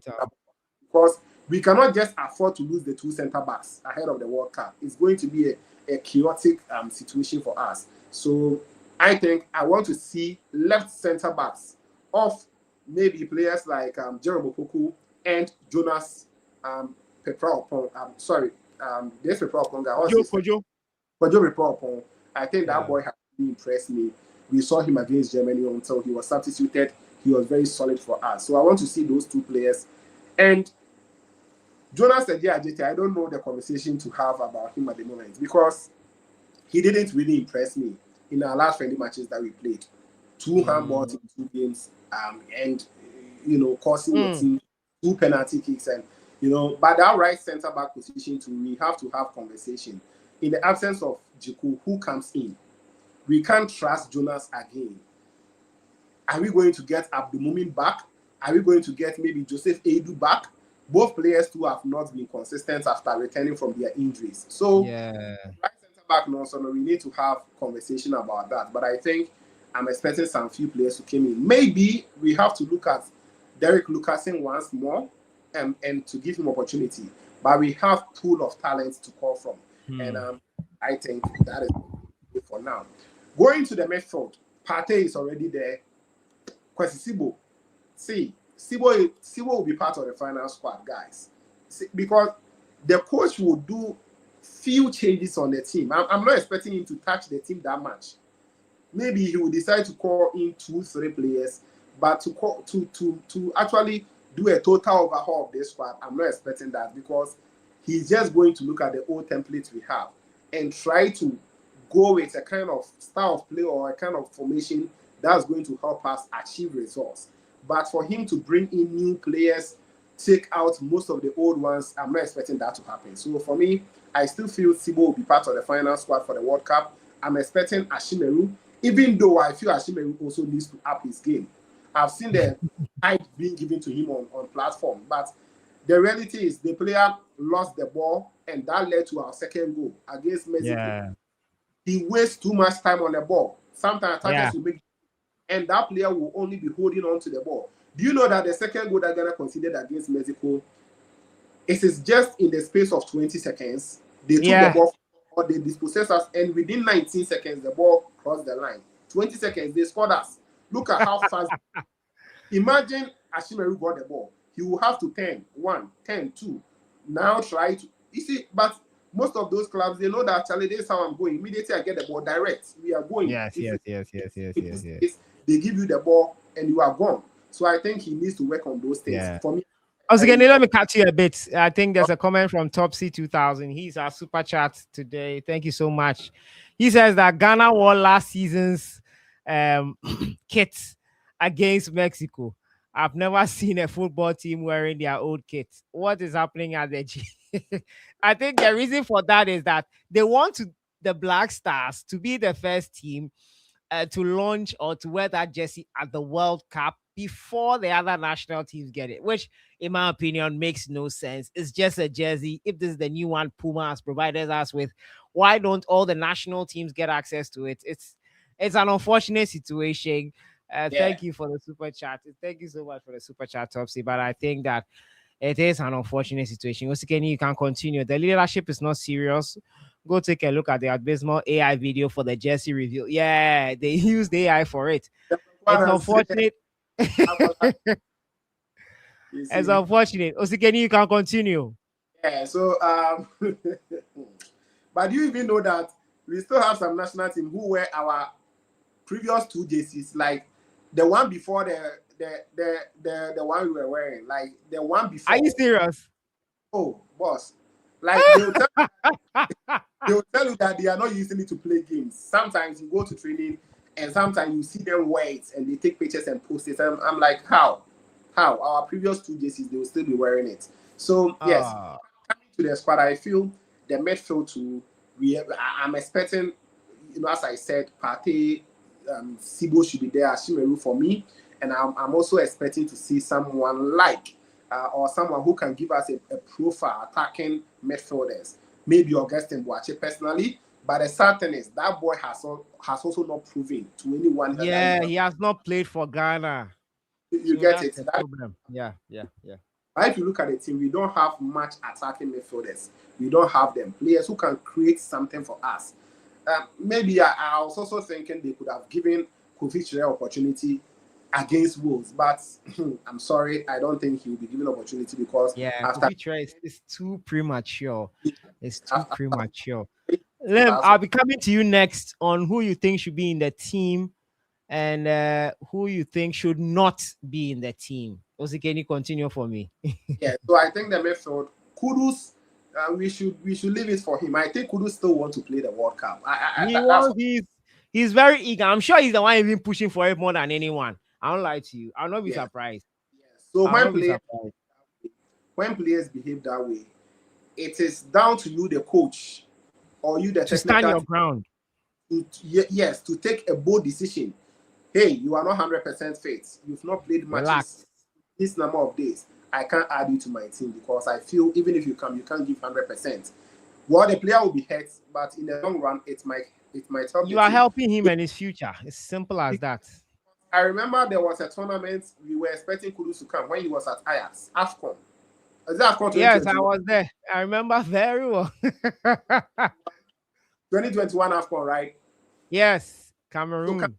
Come. Oh, the last game against Comoros. Kudus will come. We are waiting for Kudus. Eventually, we got record. They ship us. Was it 3-2 or something? We were knocked out. The last AFCON, he came in. I don't know, Kudus answer anytime we are going to tournaments, it seems injuries comes in to worry him.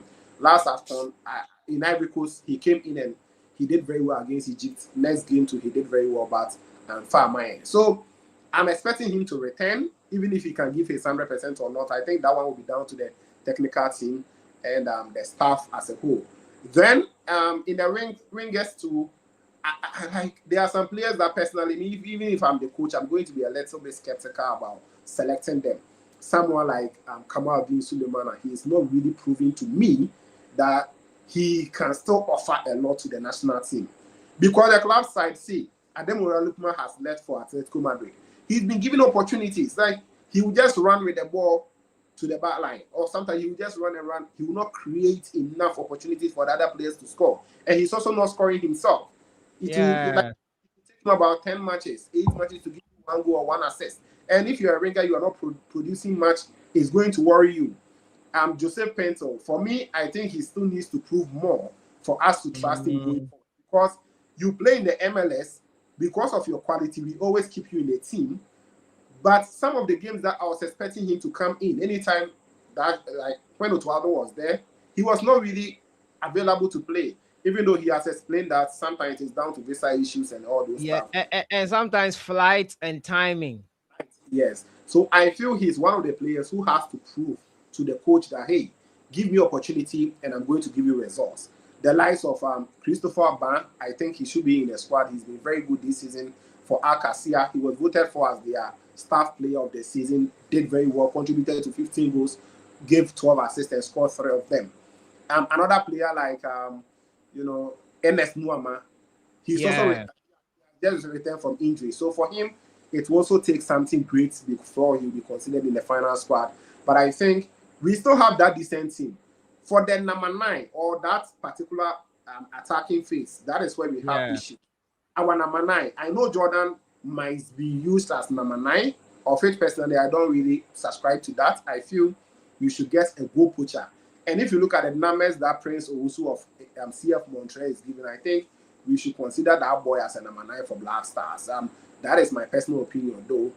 Then you look at another player like Afenejan. I've seen another PR going on, but I feel Afenejan also needs to step up his game. Afenejan, Prince Edu Kwabena, both players have similar, traits. Profiles. Yes, I see their profiles to be almost the same. They will run, they will press, they will go into spaces, but they are not clinical. They are going to yes, because Afena contributed to, I think, 5 goals and 6 assists or so. The whole season for Turkish League 2 side. So yes, you can't tell me that he's better than Thomas Asante, who has scored or contributed to about 16 goals for Coventry City to qualify. You can't tell me he's who is scoring week in, cannot play ahead of them. You get it? Prince Edu Kwabena, the same thing. We see the boy trying to do something, but ask yourself, Prince Edu Kwabena is going to face big defenders across the globe. He's going to face Saliba. He's going to, let me even talk about our group. He's going to face top size, top defenders. Look at the EPL, the defenders in there. And you can't tell me that you are just going to run around. You are just going to go into spaces, but you are not clinical. We need a goal poacher. We need someone who is going to give us the goals. When Ghana, we decide to sit back and go on the counter, that's what I think we are going to do against, England and probably Croatia. We should get players who are clinical, who are going to give us goals, but not players who will just run around. I like Prince Edu Kwabena so much, but he's not scoring. Go to Victoria Pleasant. He's not giving you the goals. He's not convincing for me. I saw him in the game against Austria. He didn't convince me that much. Against Germany, same thing. So we have to rely on our wingers. Fatai Shahaku, sometimes Jordan Ayew a little bit, and Semenyo, who is basically going to be our star man going to the World Cup. He has to bring that form into the Black Stars. I don't want complaints that it is because of how we play. I think Semenyo as a player has not really done well taking his chances in the Black Stars team. Just yesterday, I was watching the clip, the game we played against Sudan at the Accra Sports Stadium. He had so many opportunities, numerous one. He didn't score. So that one, you can't really blame the coach. I think coming in, maybe the World Cup, we can see the Semenyo that we all want to see. We still have some good players, only if we can put them together very well and get the best out of them. Putting them together, making them play well, and a good coach to organize them better. Basically, I think that with that will not be found wanting. Ozigeni, who do you not want to see there? This question, maybe it's our question. I think during my submission I mentioned about 2-3 of them. So I don't want players that we are just going to favor them. We feel like, let's just take them there because maybe they play in the Ghana Premier League, or players who are not fit, and we say, let's just take them there, hoping that they will recover fully. Because even if you ask, so you're also against the Kudus move, eh? Kudus Salisu also want to recover for the World Cup. Salisu, if you watch, yes. No. If you watch him, his socials, everything, he's posting his recovery. Like every time he wants to show that he's working. He's almost working. Coming back from ACL is not something that is easy, Maybe Kudus, I can pardon him because he's done it before. I think in Ivory Coast, he came in and he did quite good. So let's see. But for me, I feel those players who are trying to convince us that they are fit, meanwhile, they might not be cleared medically. They are players I don't really want to rely on. Then players who have not proven, but despite several attempts, you get it, and their potential is also not up there yet. Like, let's say if you are Iñaki Williams, well, you might not prove in the Black Stars team yet, but we've seen you at that level. If you are Semenyo, you've not really proven in the Black Stars in terms of giving us goals, but you are there yet. So I'm not going to be afraid if I'm a coach starting Semenyo because I know he's performing very well. But if the player is not there already and he's also not really giving you the numbers in terms of whether he's a defender, he's defending so well, and you just want to bring him in, for me, I'll be against those players. But if you put me on that particular position to mention names, I beg. Robert Amwa says he doesn't want to see Kamaldeen. Dede Ayu was not in the 53. Kamaldeen was in there. I'm pretty sure about that. Terry Yegbe. He doesn't want to see Terry Yegbe. Hey, Terry Yegbe. Oh, wow. Last time, what I want. Terry Yegbe. And any of those German players Otoado called. The boy at Nonchalant goeth to the World Cup. I'm sure you are talking about what's his name? Who's our boy? Caleb Uenchi. And there's this other one too. Amwako also, if I'm not making Prince. Also. Is also doing well. Yeah, he's also doing well. Let me go to Lem. Lem, welcome. Let me add you to the screen right now. Are you ready? I'm adding you now. Yeah, Lem. Welcome. Thank you for joining us. Rather belated. All right, so we are discussing the squad right now. We are discussing the squad right now. Who do you expect to be in there? Let me start from there. Who's a shoe-in for you that no matter if it is even 20 players, that player has to be in there? Who are the players you're looking at? Let's start from goalkeeping position so that it makes it easier for you. So, goalkeeping, we already have like two major names that always we keep talking about. That's the Atizigi and then Benjamin Asari. Those two names have been like they've been around the squad for a while, so I think it will not bode well of us if none of them make it, and I think that would be something for us because already we are doubting the quality of their prowess, and any other person that we bring into the fold would even doubt more. So I think it's even better that we stick to these ones that we have seen them perform at their best and their worst as well, and then maybe we can judge them from that point. So those two, fine. And also there was some name of a player that was flying around. I think he plays in the Eredivisie. I've forgotten the guy's name, but some young goalkeeper. Paul can you help me with that guy? Raiden also, Jaden. No, Paul Reven. Okay. Yeah. Jaden also. Jaden. Yeah, I think it's Jaden. I think it's Jaden. I saw little clips of his, and I think from the clips, he does well. But like for a goalkeeper, it's not just the little clips that tells the whole story. But also from the clips, what I could tell was that he gets his positioning well. He's able to anticipate penalties, where to go. And so he's good with penalties, he's good with positioning. And I believe for a goalkeeper, your positioning is super, super important. I think it's even more important than your reflex. Your reflex comes it's just something that your brain just switches on. But if your positioning is very intact or very good, you would have to rely less on a reflex save, which although it's also important for a goalkeeper, but you would have to rely less on that and be making the important things that you would have to make as a goalkeeper and prevent goals. So maybe if Jadon also goes with the squad as well, as far as the three goalkeepers, and also be integrated the rest of the squad, I think it will be good in terms of experience for him and also a good bonding moment for him and the squad. And also, I believe because he's an upcoming goalkeeper, he's a young and upcoming goalkeeper with some good skill. He should be there. Probably he's the future of that position in the Black Stars as well. So I believe we should make it happen. Not to cut you off, but I feel that boy is not yet ready to play for us because he plays for the Dutch junior side. Yeah. Okay. Yeah, so I think for him, maybe we have to convince him to switch because he has been playing for Netherlands under 21 for a while now. But So we've had that situation for like a lot of our players for a long time. So I don't think that should be a problem. Adam Karase was playing for which country, sir? I've forgotten exactly which country. The junior side, no, so he came to Ghana. Norway. Norway. Yeah. So I believe a lot of the times, yeah, we go. It's not that it's not that I'm even saying that that's what we should be doing every time. But I think the earlier that integrated into the team, The case in better. point, Semenyo. Semenyo would have had a chance to be playing for England right now, Right now, yeah.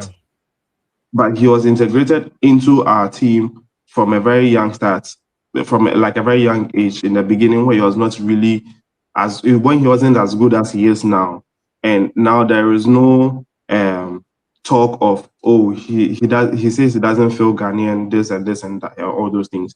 That conversation is not there. So I think the earlier probably they're integrated into the team, and then they are able to learn the culture and know the players, all those things. It helps them settle really early and quicker. You get it. So I believe, yeah, he may be playing for the Dutch junior side, but he may also be included to the senior side of the Ghana national team, and then all be good from there. So then he can keep learning and learning and learning. So by the time that he actually has to be number one, that is if he's included, it would not be new to him. It would not be. He would have heard a lot of things. Environment. Yeah, it won't be a strange environment. He would have heard a lot of things, the way we, the fans or the citizens of this country, treats the players, and the expectations of every player who dons the shirt of Ghana to represent on the continent. So yeah, I think Jaden also can be a worthy inclusion to the names Benjamin Asari and Atiziki. My contention is who should actually start, because I have seen bits of Benjamin Asari. I've seen bits of Benjamin Asari. I You've always seen believe his Atiziki. goalkeeping. I always believe his goalkeeping is suspect. He is a very confident person, no lies, and I believe as a goalkeeper you have to be very confident.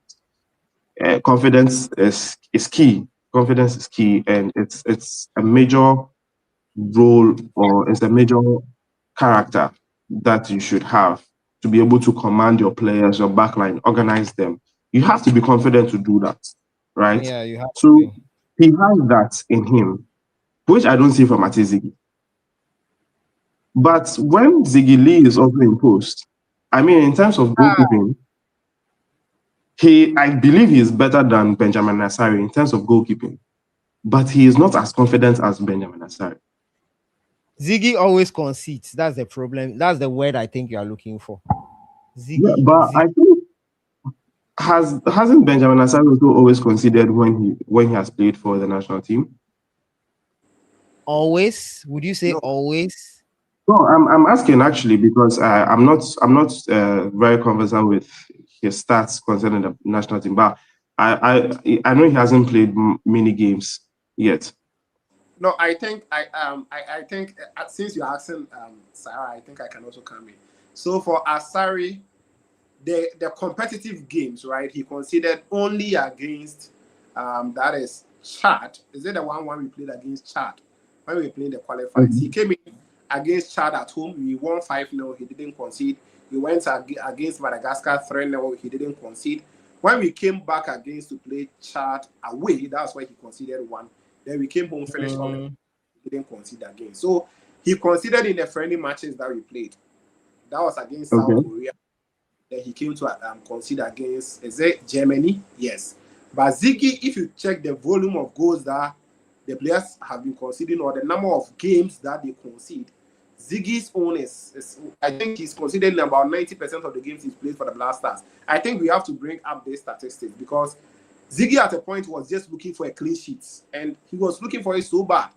The last clean sheet he was against Sudan. That was in Ghana here. And that game at a point, we wanted goals, but Ziggy was keeping the ball. I don't know if you remember, but if you check the two goalkeepers, I think Ziggy concedes more than Asari, and that one it is.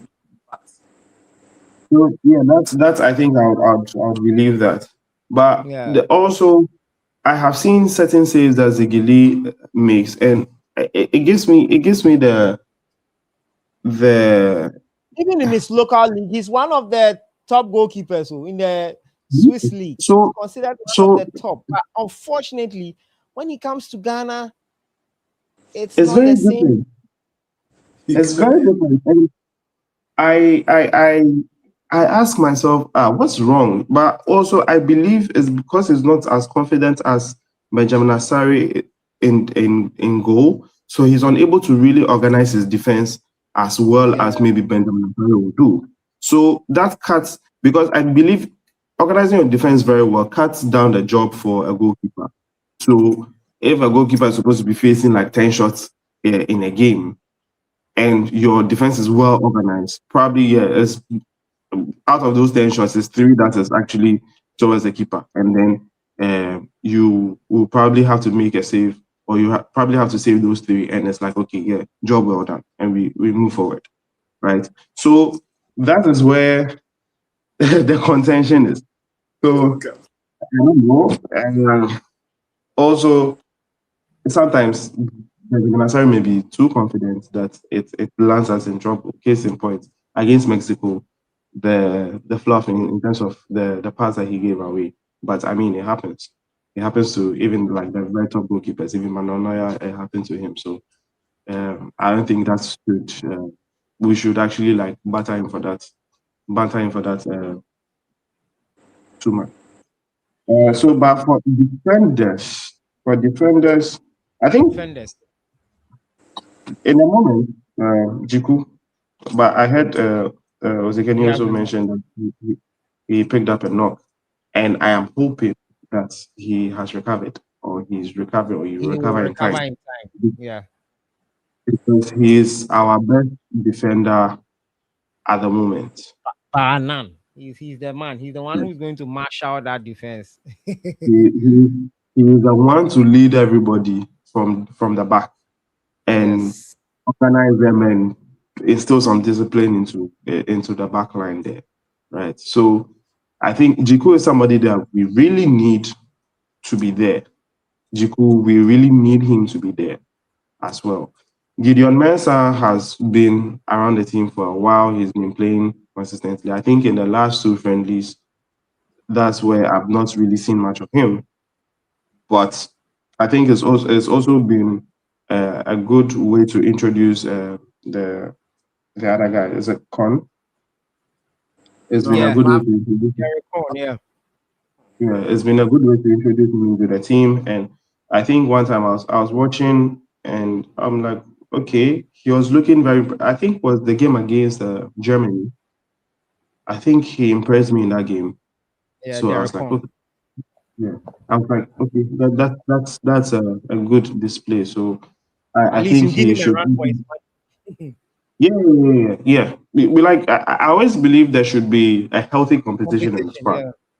Yeah, there should be a healthy competition in the squad. So there's not like we have like strong 11 and then the rest are just some people that we don't really believe in. But we should be able to believe in almost every player that is there, or every player that is there, actually. So those two, Calabrinci also for the right side as well.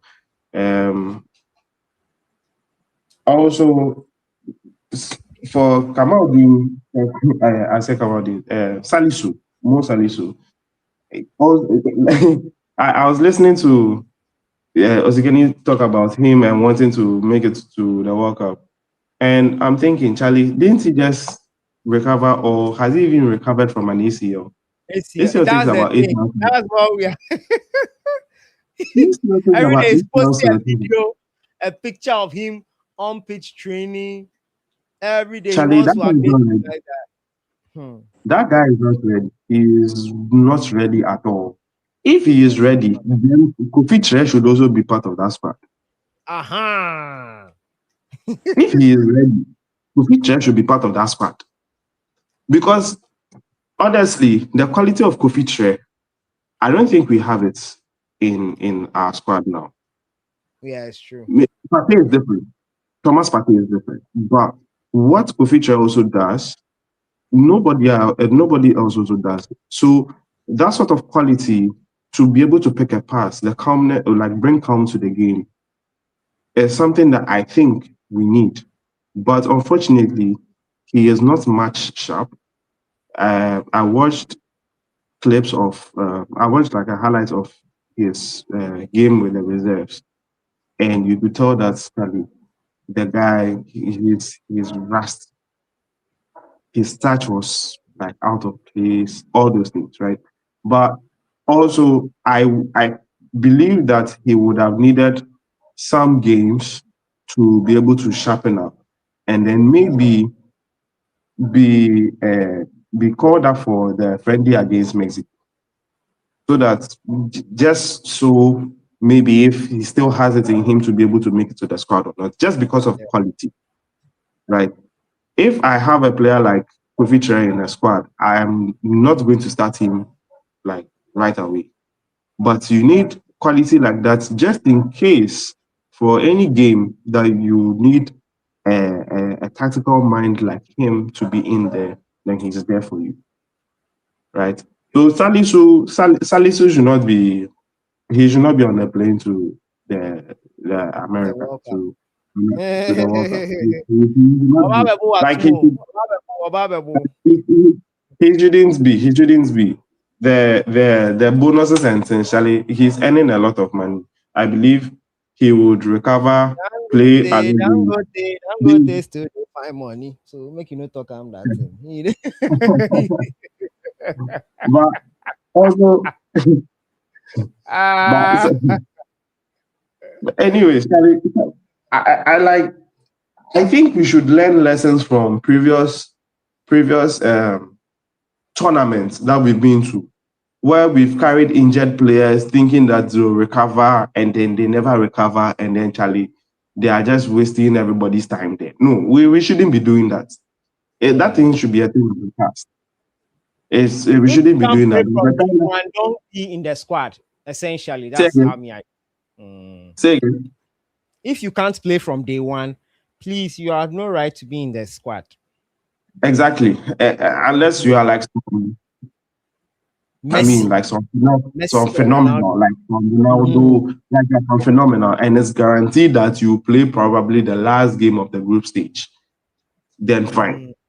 I think some country did that, and I think it was. Well, I don't remember if it was Ronaldo, the Brazilian, or there was a certain player that went to the World Cup, missed the first two games because he was injured, but he was there for the third game. They won, they qualified, they went through to the Belgium. It knockouts was company. Belgium. I But think it I was think Belgium. I phenomenal. remember it was I Belgium. think I think Phenomena has also done that before, or Del Piero. One of No, either an no. Italian player or a Brazilian. That I remember. Like I can't remember exactly. But yeah, it always Those things reminds me are of the reserved for such Wakasu. players. Yeah, they are the Yeah, ones I who can. remember a time that Wakasu we went for a certain tournament and Wakasu's leg was on ice and he was training with ice wrapped around his knee. And Charlie, we would Wakasu think that too, the Wakasu Cameroon would be Afcon, he Wakasu. didn't even play, but he was called. Yes. Charlie, that was a slot wasted. That was a slot wasted. Money in his pocket for no work done. See, a slot wasted, money in his pocket for no work done. So I don't think that such thing should be repeating itself at all, at all, at all. Oh. In the last two friendlies, Ajeta has also played, so I think he should be in there. Also, like if you have the list, the 53-man squad, probably helping with it. I'm No, it's seeing not out. over As here. yet. It's not also out. It's not out. It's not out. Okay. All right. Not out. All right. Because I Ah, was but let's searching go for to it. midfield. Yeah. Yeah, I was searching for it, and then I've seen some list be that I'm skeptical about it. But Yeah, for no, it's midfield, not out. Don't worry. one of the players that I have always wished to be part of The the national. squad Mm-hmm. every time is Majid Ashimero. And Just what did you because think of of versus Mexico? Okay, I didn't even notice. I knew he was part of the squad, but I didn't get, in terms of watching the clip, I didn't watch the whole clip. All I saw concerning the Mexico game and the goals that we conceded, I have not been able to see an entire uh, highlights Game of of it. it. So I'm, Uh, yeah, so I'm able to judge like based on his performance. But based on performances of the past in previous tournament and the way he plays, we definitely need a player like him yeah. because he is the one to always carry the ball, drive at the defense of the opposing team, which I don't think any of our players are capable of. Okay, maybe Kudus, right? But from the heart of midfield, from deep in midfield, and be able to do that. I think it's very difficult to do that. And when any player does it, I think it's difficult for the opposing team to stop a player who is doing that. Because Mm, through in midfield, it's more like, okay, he can go either left or right. So you are trying to anticipate his next move. You understand? If you're doing it from the wing, yeah, you only have one direction to, because you want to come infield. So it's either you're going to the bar line to cross or you are cutting in. And the decision in terms of defending from that side is a bit easier than yeah. having to defend a player who is running at you from the center of the pitch. Because it's either he's going to thread a pass, it's either he's still running, it's either he's running through the left, threading a pass to the left, right. You have no idea who is, because the options are very Limited. like I not. So for a defender, it's difficult to really shut such a player down. And I would wish, or I'd want to see him there. I would also wish for him to stay fit, because I think one of the reasons why he's been in and out of the squad a lot of the times is because of his fitness. So I would wish for him to stay fit. That's Majid Ashimere. So he's one of the players I would want to see over there. And once he is fit, I would want to see him as a regular feature in our games. Thomas Partey, no doubt. I don't think anybody should be questioning why maybe he's there or he's not. He's not, like, why he should be there, because he's the one who makes us stick. He simply makes us stick. So Thomas Partey is, like, without any questioning, he should be A there. shoe in. Yes, he should be there. Kwesi Sibo, I think he's also done well in some games, in recent games, and he's been in and around with the team as well. He's able to also help in terms of defend. Uh, I mean, like, in terms of defensive midfield, do that job well. So I believe Partey would also need a partner there in midfield as well, and he does a good job there. So he should be one of the people that could could make it, or should make it there as well. Elisha also similar, and also I think it's because we are a bit limited in variation of our midfielders, our central midfielders, because I have seen a similar way of Elisha Wusu. Elisha Wusu's template is similar to this guy that plays at Lens. Uh, oh, come on. I forgot the name. This the defensive midfielder that he plays in France. Is it He was no? at the last minute. Yeah, now I think it's in Nice. Is it Salih Samet? Salis BBC. Abdul Yes, Samet. yes, him.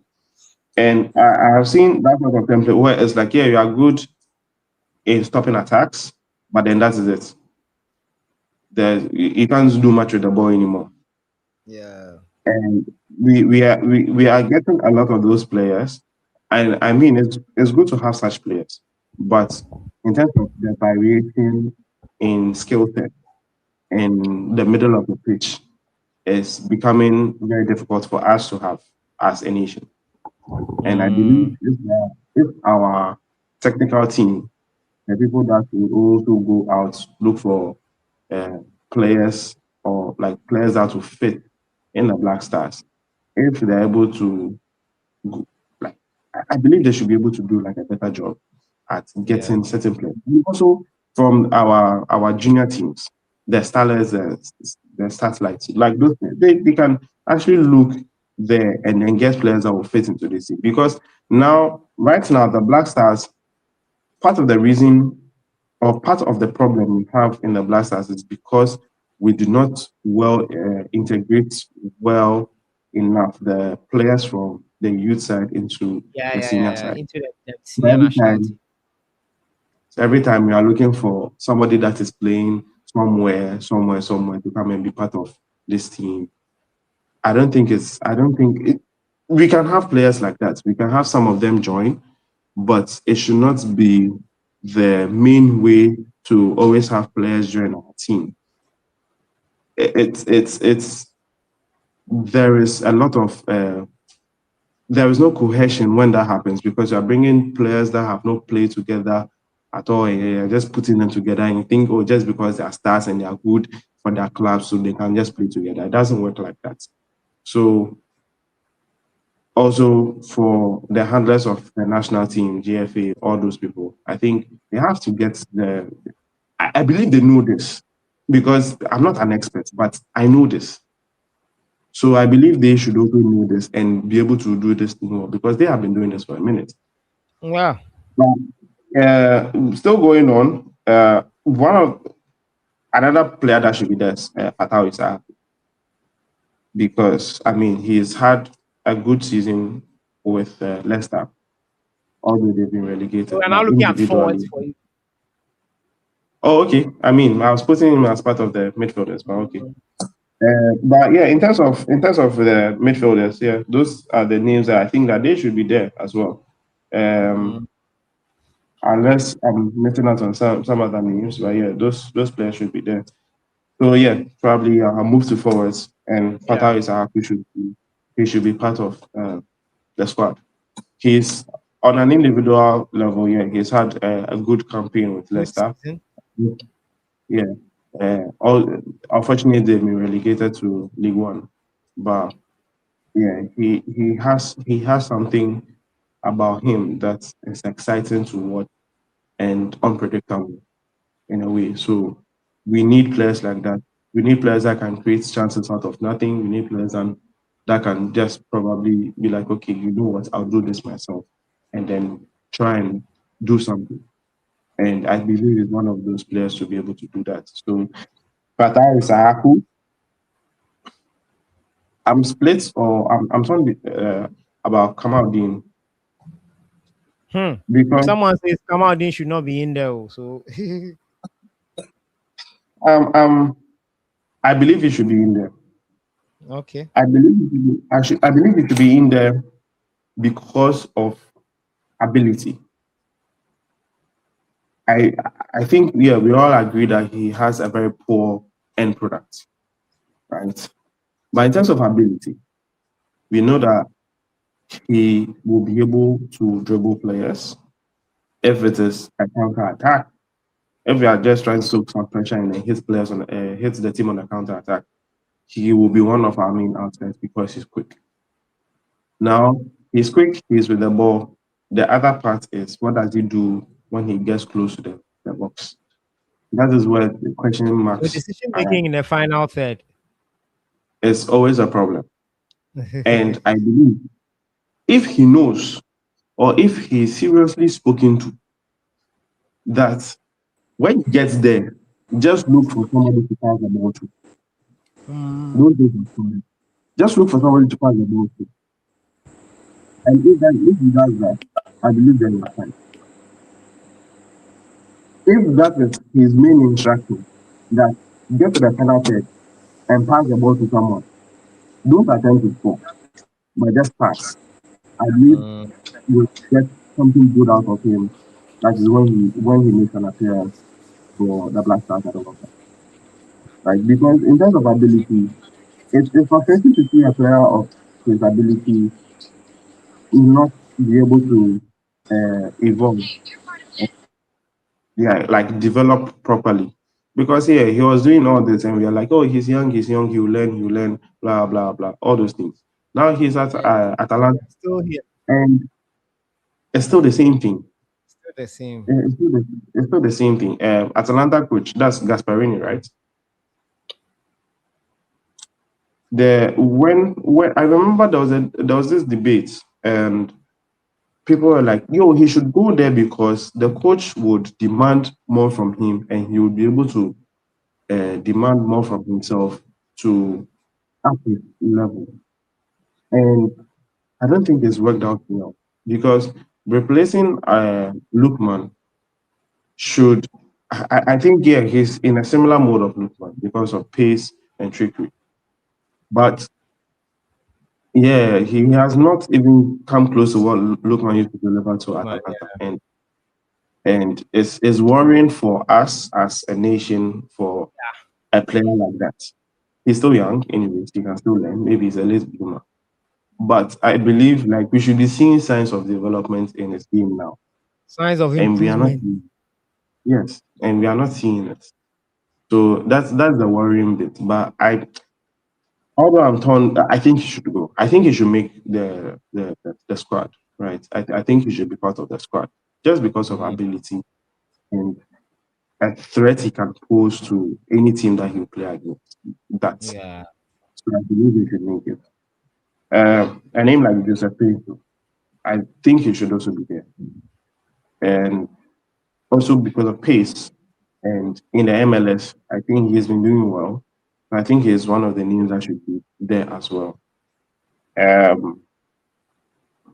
Ayu, that is Jordan, Yeah. should be there. His brother should not be there at all, at all, at all.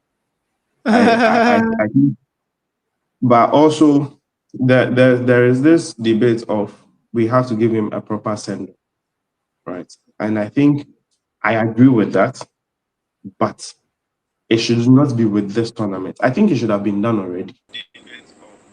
I think that should have been done already. Like, Doesn't have to giving be my done in a proper send. tournament, though. Maybe it could have been done in the tournament because it's like the tournament, you value him enough to take into a tournament for him to travel blue places last day for country, right? Or we can have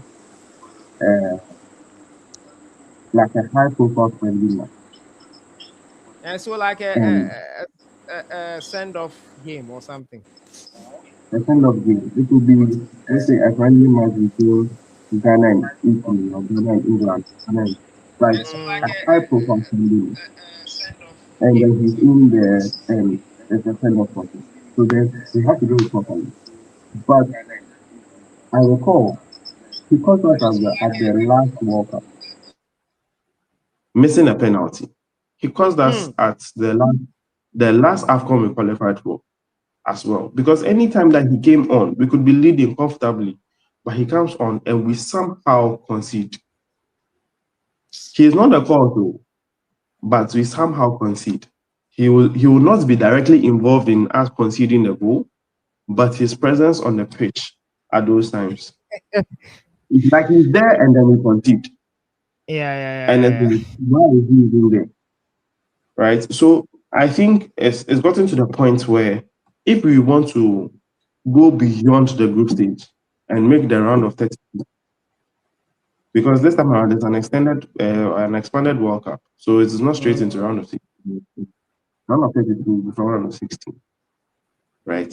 So that's a lot of steps to go. And right now, it's more like even if you make it to the round of 16 or quarterfinal, that is a really good achievement. I mean, just because of the stretch of the path to the final. So I think Jordan should be there. I mean, he's the captain of the team.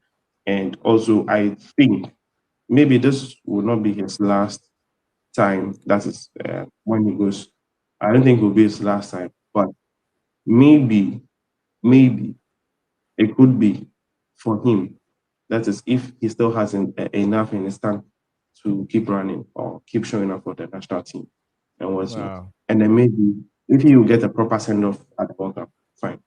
But yeah, he should be part of the squad because he's a leader in the team. And I think we should not underestimate the experience and leadership that some of these players have, and then what it does to the team, right? Because for certain people are like, oh, he's old, he should not be there. He's old. I think it is necessary for the team to it's necessary for the team to have such players around. So Thomas Partey, Vicky, and Jordan Ayew, they should be there. And so Jordan Ayew, I believe he should make it. I've already said Joseph Pinto to be there as well, right? How about Iñaki? Semenyo, I I know was actually going to Semenyo will come be to there, right? yeah, I was actually going to come to Iñaki right after Semenyo. Like I made a list of the players. But yeah, Semenyo, our most informed player, Yeah. I believe Carlos should be able to play in a certain way that favors him because again, we see him do very well in club side, i.e. Bournemouth and then Man City. Man City, But yeah, but it doesn't translate to Black Stars. yes, and I think it was last year and this year was when we really saw the best of him at club side. So we are hoping that, oh, okay, now when he comes to the national side, the form in the club side will translate to what is happening in the national side, but it hasn't. It hasn't happened. And I wonder why. I wonder what the problem is, why it hasn't worked out for him. And sometimes I believe it was because of where he was being played in the national team, right? I think in the last game under Otto, he was playing as a wing back or something of the sort. And I don't think to have your best attacking player play far from goal should be a problem. That should be a problem. So for him, I believe Carlos Perez should find a way. You should look at him and be like, okay, this is how he plays. This is how he plays. And then try and get the players around him to be able to play because he's a fantastic finisher. Left foot, right foot. He is very good on both foot, right? So I think he should Yeah. be there as well. Or I mean, he's there. He's there. It's not even I think he should be there. I mean, if he's not there, then I don't know what will happen here, but I don't think we would be happy with that. Iñaki Williams, I think he should be there. He Wow. has not done well. He has not done well in the Black Stars, admitted, but he is quality. I mean, for the level of players that we have, he's quality. So I think he should be in there. Yeah. But He should be in there. I'm looking at recent form and with Ghana, question marks. But as you But Ghana said, has always been question marks. How many goals has he scored? One, right? yeah. He scored one goal for the Blasters. Yeah. Yeah. And for Iñaki, I always believed that, and after Iñaki, the next name is Kudus on my list, actually. The next name is Kudus. I always believe that his problem is Kudus because Kudus, as the playmaker in the team, plays in a Doesn't very pass. different way. He plays in a very different way to Iñaki's strength. So the way Kudus plays doesn't favor Iñaki Williams. But the way Joseph Pencil plays would favor Iñaki Williams because those players thrive on space. The space ahead, they run there, and then they just know that, okay, if I put the ball in space, this person will be able to take it. So, Be able like, to capture how it, they think, they think because that is how they play. So, they're on the same wavelength, right? So, I believe Iñaki should be there as well. Yes, recent form, he has not been great. For the Black Stars, he's been poor a lot of the time, but I believe he should be there as well. Kudus, I put an asterisk to his name. Not because he is not a player he should not be there at all, or he's a player that we should be just like how the day conversation is sort of dividing the nation. The Kudus one, I believe we all know that it's because he's injured, and Yeah. we've not even heard about he coming back from injury, or recovering from the injury and training. We've not even heard that, and we are about 18, 17 days away from the World Cup, the start of the World Cup. I don't think he will make it unless in this coming week we hear that Kudus is back on grass. Hmm. Then I'll say that okay, put his name there. Because he's the X factor of the team, right? Yeah. And the sort of treatment that we other countries or other teams have given to their star players, maybe we could give him that treatment. Just because, let's say, in this coming week, he is back on grass. Like we get the news that he's back on grass. But if that news is not made in this coming week that Kudus is back on grass, he should not be taken to the World Cup. Shouldn't consider him, Abby. Because here I am talking about, in as much as he's a good player for us and he's very forceful and everything, I am here also talking about the downside to having him to other players. Like when you have him, it makes certain other players a bit dysfunctional. So there's that downside as well. But he's a fantastic player. And he hasn't played, I think, the whole of this year, right? Yeah. Yeah, I think he hasn't played the whole of this year. So Kudus that last played in December, if I'm not mistaken. Oskeni, is it accurate? December. No, I think he played in January. One game in January. Yeah, he played in January. I'm coming. Let me confirm it here. So Kudus last played on 4th of January for Spurs against Sunderland. So one game this whole year. No, 2 matches. He played And on you the 4th. Played on the 1st against Brentford and played on the 4th against Sunderland. That's where he got a knock. So That's when he got the injury. So is this someone they want to trust in a World Cup pressure game, physical Panama, crazy physical England, and like, let's not destroy his career. In my opinion, it'll be career suicide, honestly. Okay. Olin, what I think I'll side with that as well, because it's not like he's not been to the World Cup before, right? He's been there. And He's shown. Yes, he's shown at the World Cup. And I believe if he's taking proper care of in terms of his injury, we will, World Cup sports is never guaranteed for us. But he will be one of those people. You have another opportunity. I believe he will have another World Cup if he doesn't even make it to this one. Beyond this one, I believe he'll have another World Cup because he's one of the good players. I believe other good players are also coming on, and it will make probably his job easier, like going forward, in terms of having to do a lot for the team. I believe it will make his job a bit easier.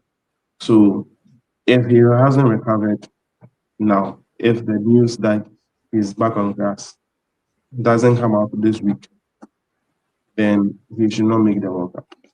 I think it should be as simple as he should not make the World Cup.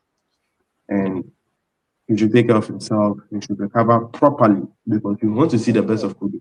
He's our darling boy, he's our star boy. So we would always want to see Kudus shine anywhere he is. So for Kudus, that's it. I don't think he should make it, but there's a caveat. If it's back on grass this week, then his name can be included, and for me, I won't have a problem. I think other people will have a problem with it, but I won't have a problem with that. Yeah, and now I think, interestingly, right, there's this whole debate about local players should be part and all those things. Yeah. Initially, I was like, take your very best to the Mundial. Take your very, very best to the Mundial. But also, we need to improve the quality in our league. And part of improving the quality in our league is the money that comes in. And for every player that makes the tournament, there's something goes to the club, right? So I believe certain local players, or let's say 3 best players from the local side, maybe 3 best from every position. So I make a best midfielder from the league, a best striker from the league, a best defender from the league, should make it to the World Cup.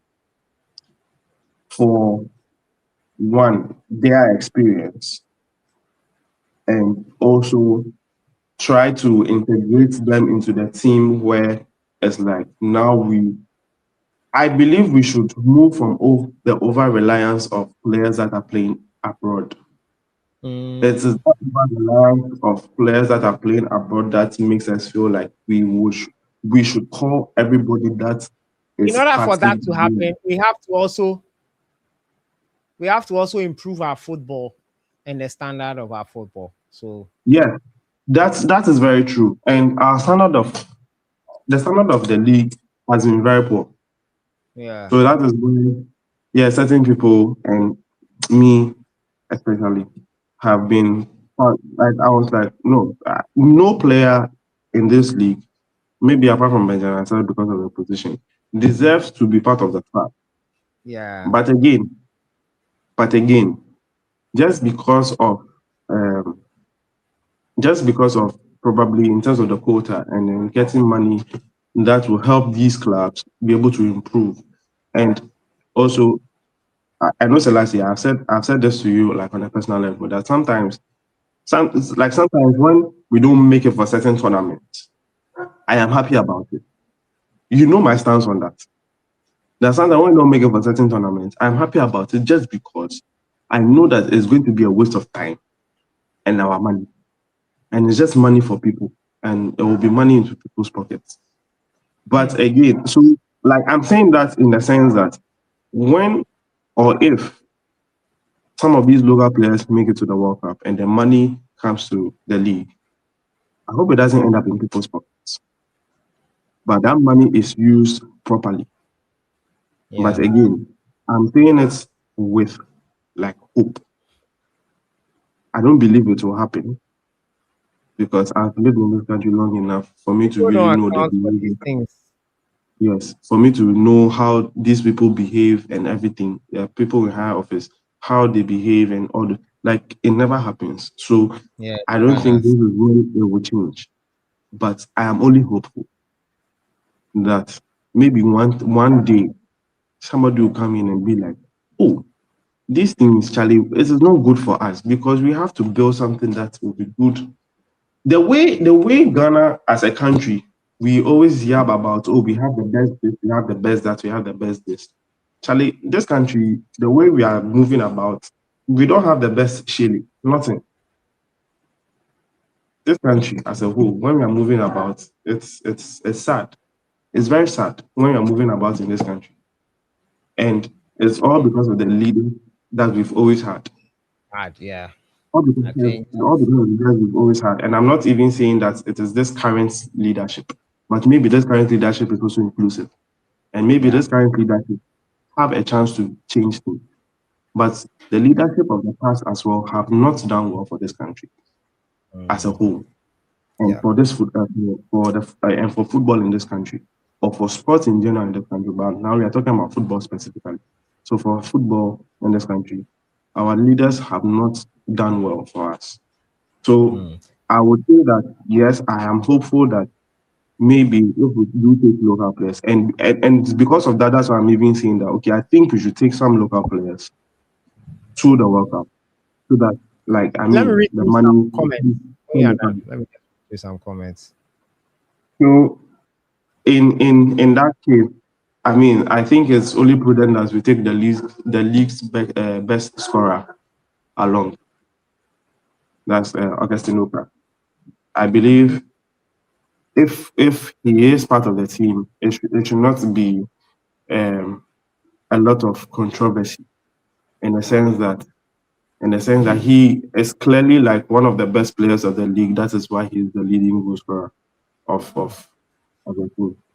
I mean, of But I the think with league. this guy's goals today, he would have overtaken him or Uzukeni. Yeah, that was what Um, I mean. Checking correctly because so After I even forgot about the games today, but okay. Yeah. uh, What's so his name? today Opoku. Atakumi, I understand he scored 6 goals. So he scored 6 Hmm? goals today. Somebody Atakumi, scored 6 goals today. Wow. oh, Yeah. oh, you don't know. You Yeah, know about that's that. it. See, I've been out and about.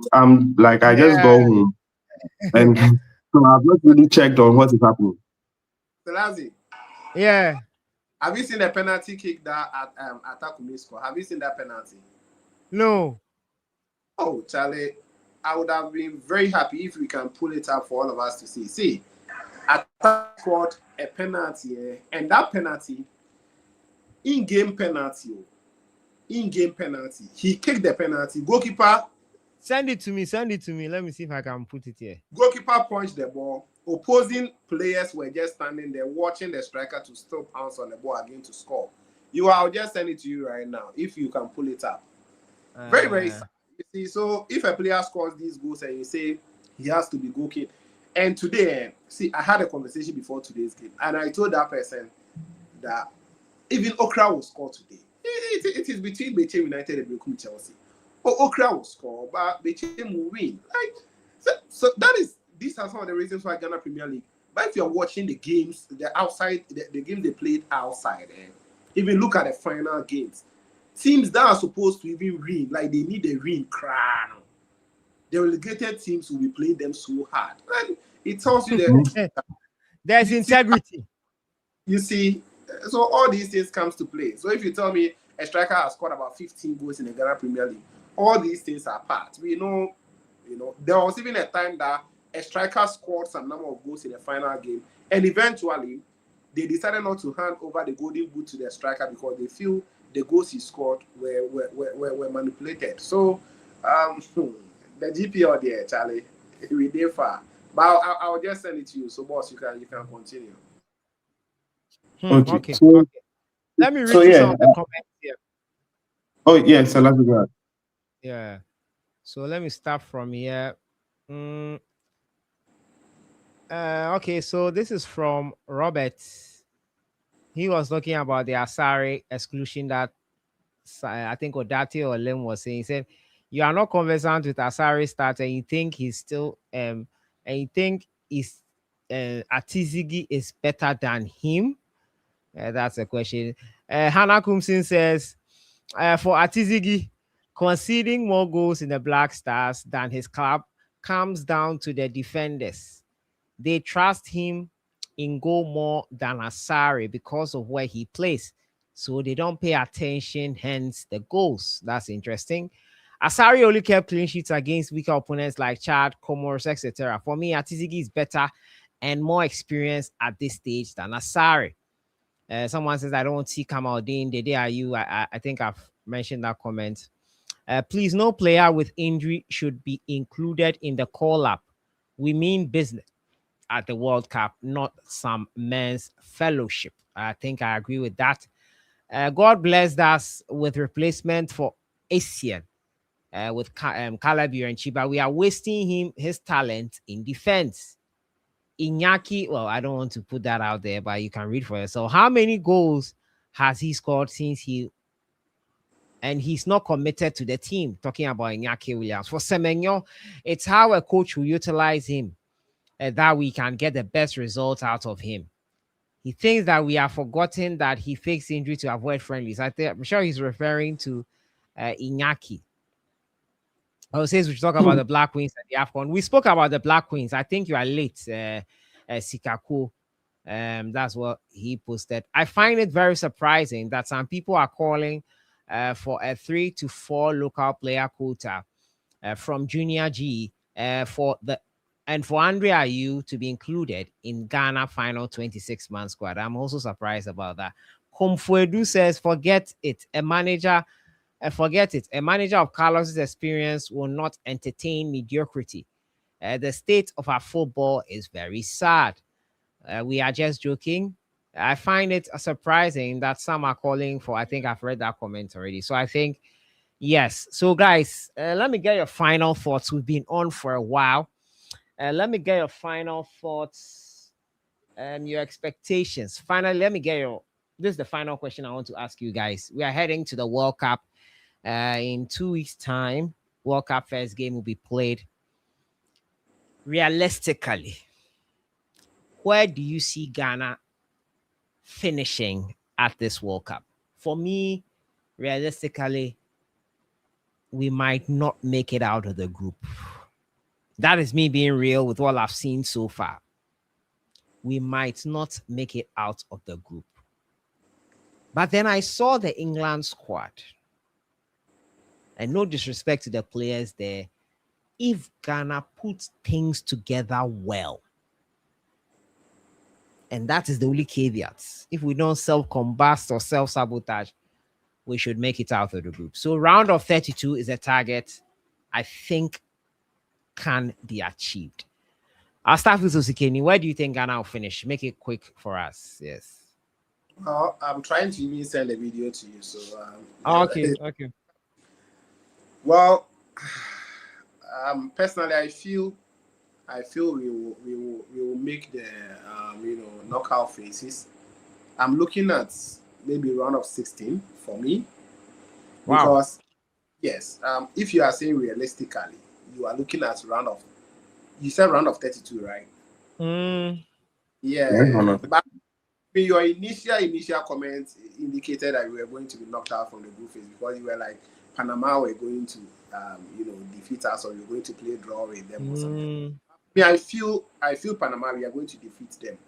See, this is the biggest stage of world football, and this is where the players will definitely step up. Like Ghana Blasters, anytime we go for the World Cup, we know the teams that we target.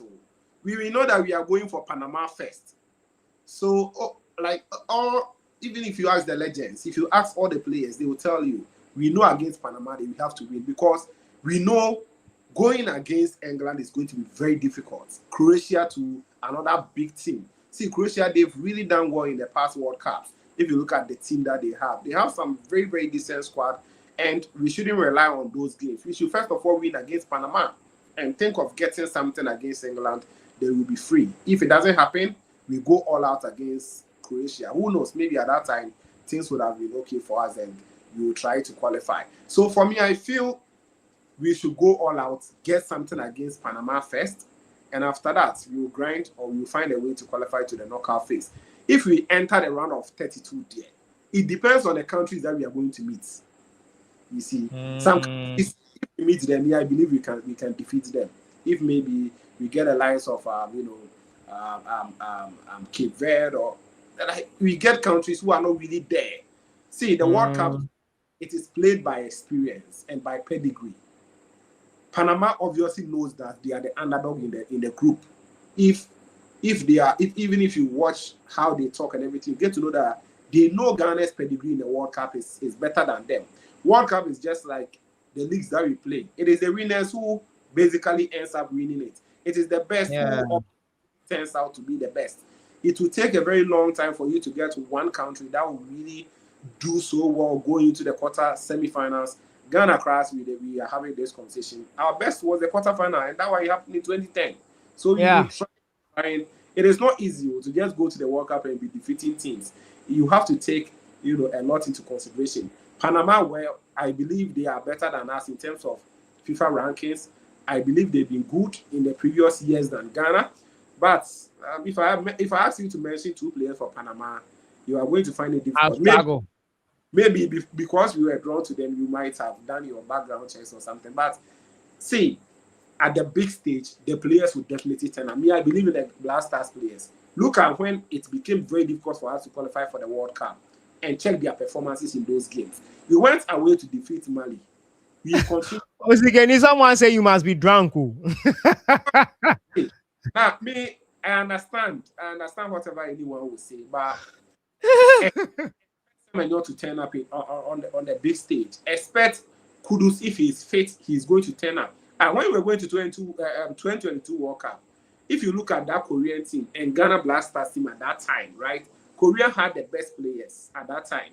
But we had some few players and we defeated them. We knew that Korea was our main target. We knew it before the World Cup that Korea, we have to defeat them. Even though we really suffered, we ended up beating them. And it was the game against Uruguay. We got a penalty, unfortunately, but also stepped up and missed it. And from that minute, all the belief was gone. Like, we went on to lose 2-0. So, I believe for the group stage, against Panama, we are going to defeat them. If you don't defeat Panama, you are thinking of going to defeat England or Croatia. So the players, they know the target. The first target is to go all out against Panama, get your 3 points, then we will see what will happen. Panama will just be coming to the World Cup praying not to concede many goals. And they will pray that at least they will be able to still do for them. Oh no, boss, I'm telling you the facts. See,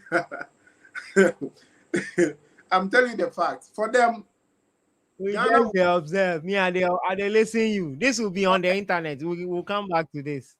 see, Ghana, if you mention Ghana in terms of football in the world level, everyone knows Ghana.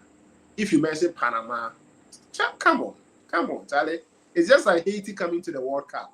It's just like Liechtenstein coming to the World Cup. It's just So like now Quebec beat you for AFCON. So very, now Comoros beat you. very good, So very good. now Niger beat you. So See, now Sudan beat you. okay, So now it's like the disappointment no they kill you cry. You never they learn from the disappointment of this team. no, see, you know something. Black Stars, it's like when we get to the big stage, obviously we will turn up. Even against Portugal, it wasn't all that a bad game. So you want to tell me that Otoado's 2022 team, right? We had that belief that we were going to perform very well in the World Cup like that. First, we were not, hopeful that we were going to do well because around that time, well, some of the players now who are in the team were performing better that time than now. But if you check some positions too around that time, we are not much confident. But the only thing that comes or that will come into play here is I want to see how Coach Carlos Keros is going to set up his team against Wolves. I want to see his approach to the games. If it was supposed to be Otoado, we can easily predict. But for now, we also have a coach that we don't know for sure. Very good. We understand that he will not be all that explosive. He would like to, contain the pressure and maybe catch the opponent on counter attack. But he also made some statements that he's also that flexible depending on the materials that he has. So let's see. For me, I want to watch the game against Wolves and I will see how probably he's going to approach the Panama game. But against Panama, dear, I'm not expecting us to Falau. Oh, I'm not saying it is Falau. It's not going to be Falau. But the 3 points that we will get. Junior G says that Ghana will beat Panama 3-1. Ghana will lose to England 2-1. And Ghana will draw with Croatia 1-1. Me, I'm not going to say that it's going to be Falau. But even England, they are afraid of Ghana. They don't they know that we are not good though. But England knows that when it comes to the World Cup, when it comes to that stage, Ghana too is also there. Like, even though we are not there with the teams that have won the World Cup, but they will put more respect on the Ghana game than playing Panama. So I think we should go there as the big boys against Panama. We shouldn't think that Panama will be coming in as the favorites. No one will put Panama as favorites. Even though in terms of world ranking, they might be there. But when it comes to the game itself, Ghana, we've grown past Panama. So we should be able to show them that level on that stage. That is all for me, I would say, on that. But I'm looking forward for the knockout phases. If round 16, good. But yeah, round 16 is where I'm predicting Ghana to actually maybe exit the tournament. But if the unthinkable happens, why not? We will enjoy the moment. Junior G says that realistically, Ghana will make it out of the group. One of the best third place teams. I think will beat Panama, lose to England, and draw to Croatia. I think the guys will turn up. I agree with Osikeni. If Kudus is fit with Semenyo, we stand a chance against any team. Partey and Yerenchi midfield can compete with any midfield. Even with England game, Ghana will shock everyone. Trust me, Sahara. That's from Emmanuel Inti Boateng. But Selassie they come. So against Panama, like, well, you we are not. Hey, really you. I won't make. See me. I know how the Black Stars players. I know the conversation they will have before the game. I know what Asamoah will go and tell them. I know what Stephen Appiah will go and tell them. See, this is the game that we have to win. Anytime Ghana is going to the World Cup, 2014, our target was to go and defeat USA. We were not able to defeat them. And what happened? Eventually, we exited the tournament. 2010, we know the team that we were going to beat. We beat them and we progressed. 2022, our target was against South Korea and to come and draw or win against Uruguay. It didn't happen and we were knocked out. So I'm trying to tell you that Ghana Black Stars, anytime we are going to the tournament, we have our target. And even if you look at the various or the previous World Cups that we actually participated in, I think this is the group that we've gotten, I think, maybe the lowest team to play against. Because all the previous ones, they were not easy. South Korea, at that level was there. If you look at USA, Czech Republic, Germany, we were playing all those teams in a group. So for me, I feel this is the easiest team we are going to meet in the World Cup. Yes, I think since we started participating, so we should be able to defeat them. And for me, there shouldn't be any excuse of not beating Panama. We will defeat them a point or win against the other two, and maybe we'll be able to sail through. Lem, you can come in now. Where will we finish? Or you are off? Have you gotten the video? I've gotten the video. I'm trying to add it. Okay. This is the league you want us to take serious. So where Ghana?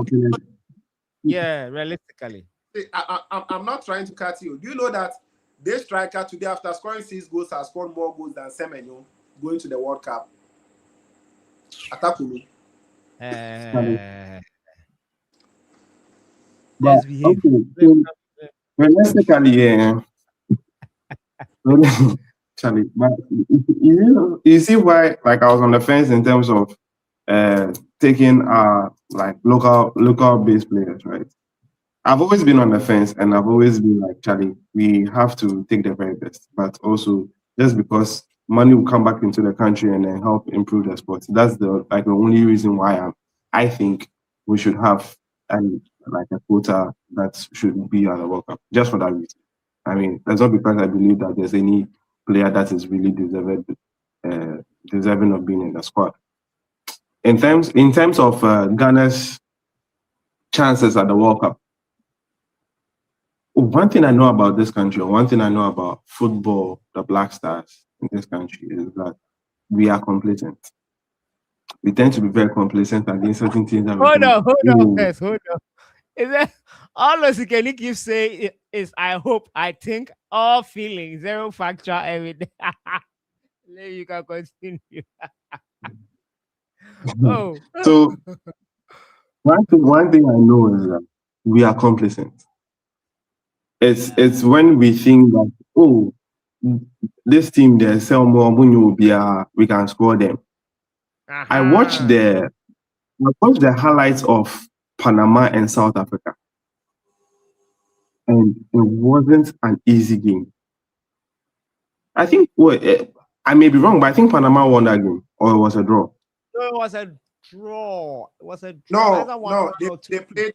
They played 2 matches. One ended in a draw, and Panama won one, like 2-1 or something. Yeah. So there you go. So that means that Panama is not a whooping team. They're not come to lie down for people to whoop them. No. And South Africa is one of the top teams on this continent. Yeah. You understand? So if Panama, just because of their name and things like, and we think that this, they are not a regular showing at the World Cup. So, Charlie, it won't work.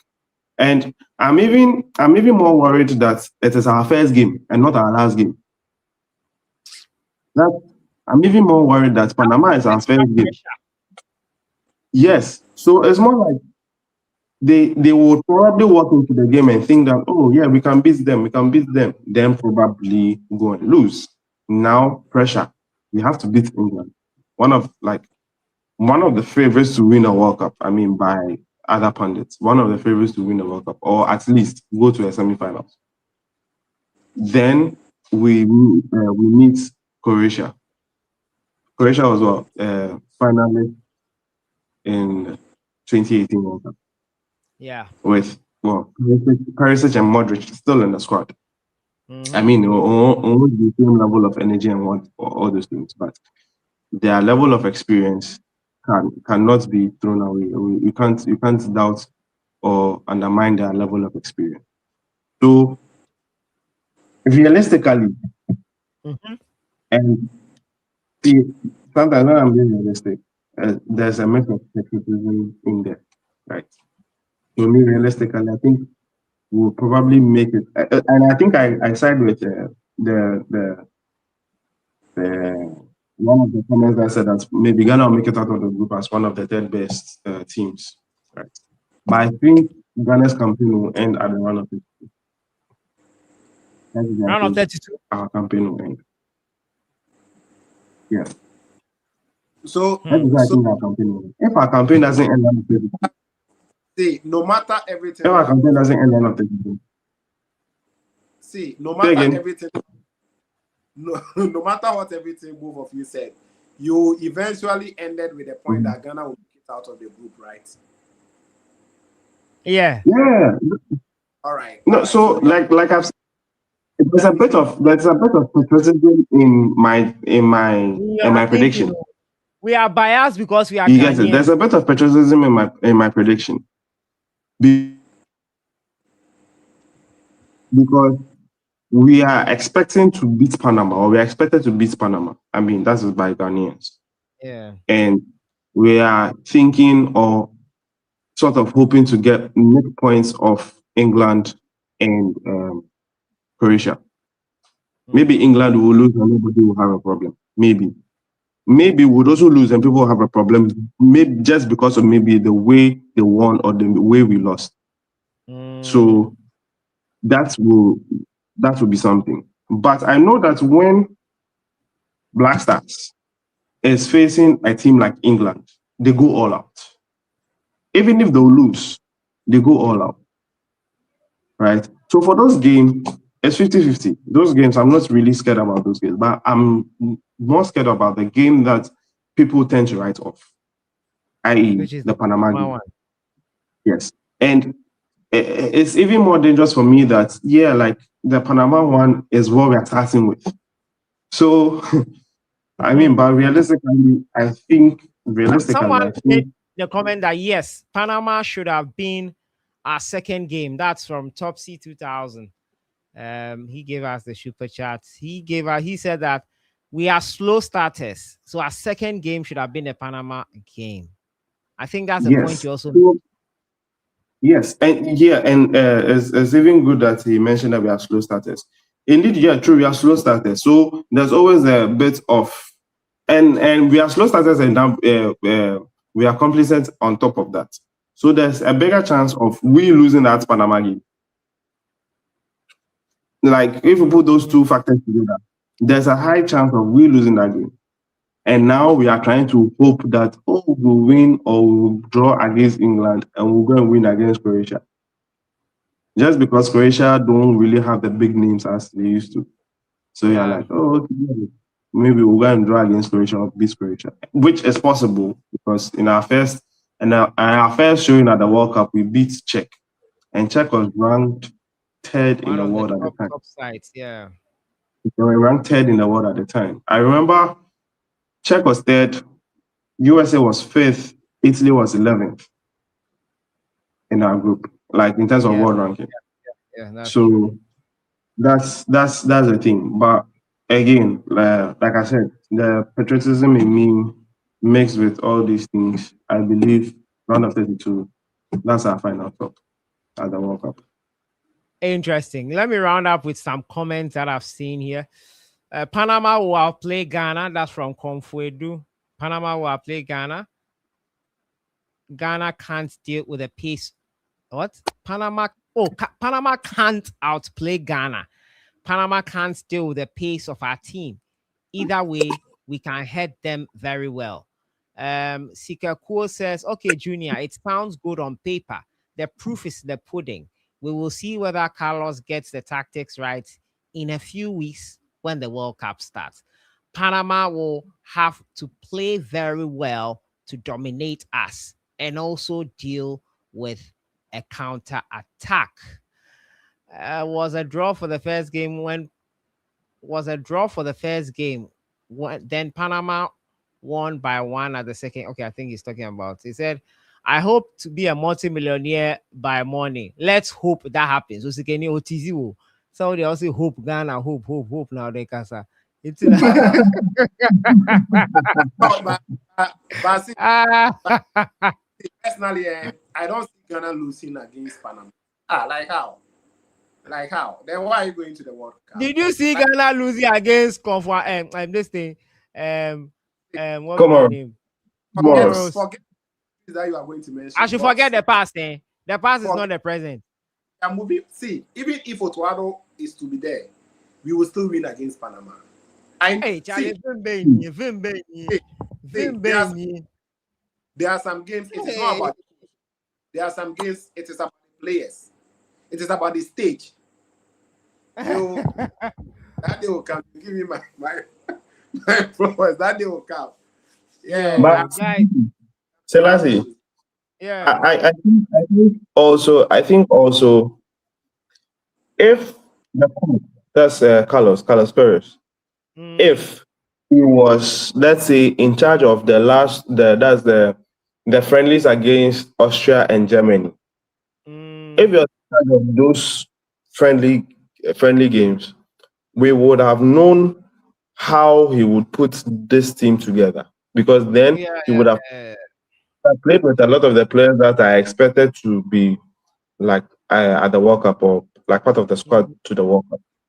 So with him, I think a lot of us believe, in terms of coach, his pedigree, he's a quality coach.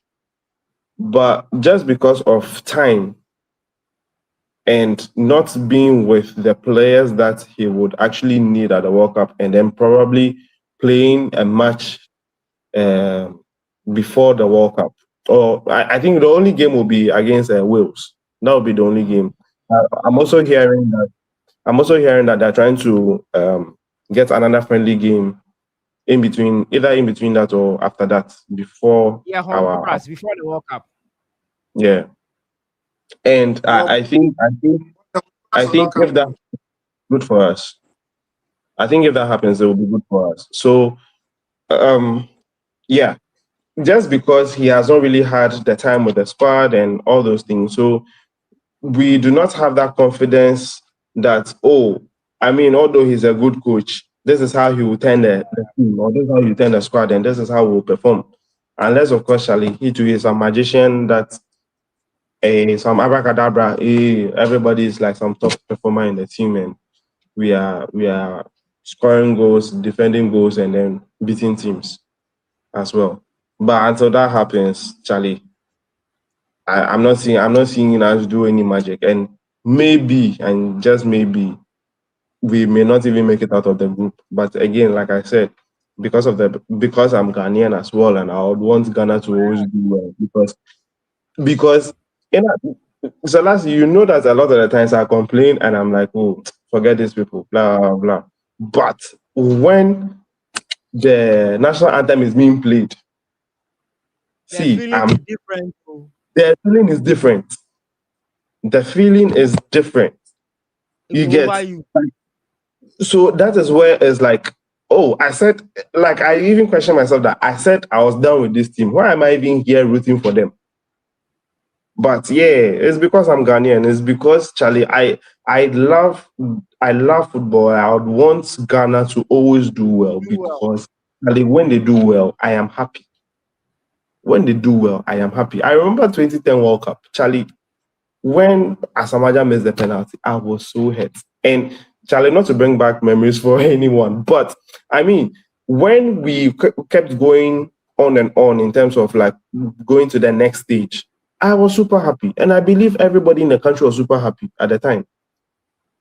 You get it? We always have people that say that, oh, me, I don't like football unless Ghana is playing. Yes, it's because they are patriotic. People will complain, but once the everybody is alert, everybody is different.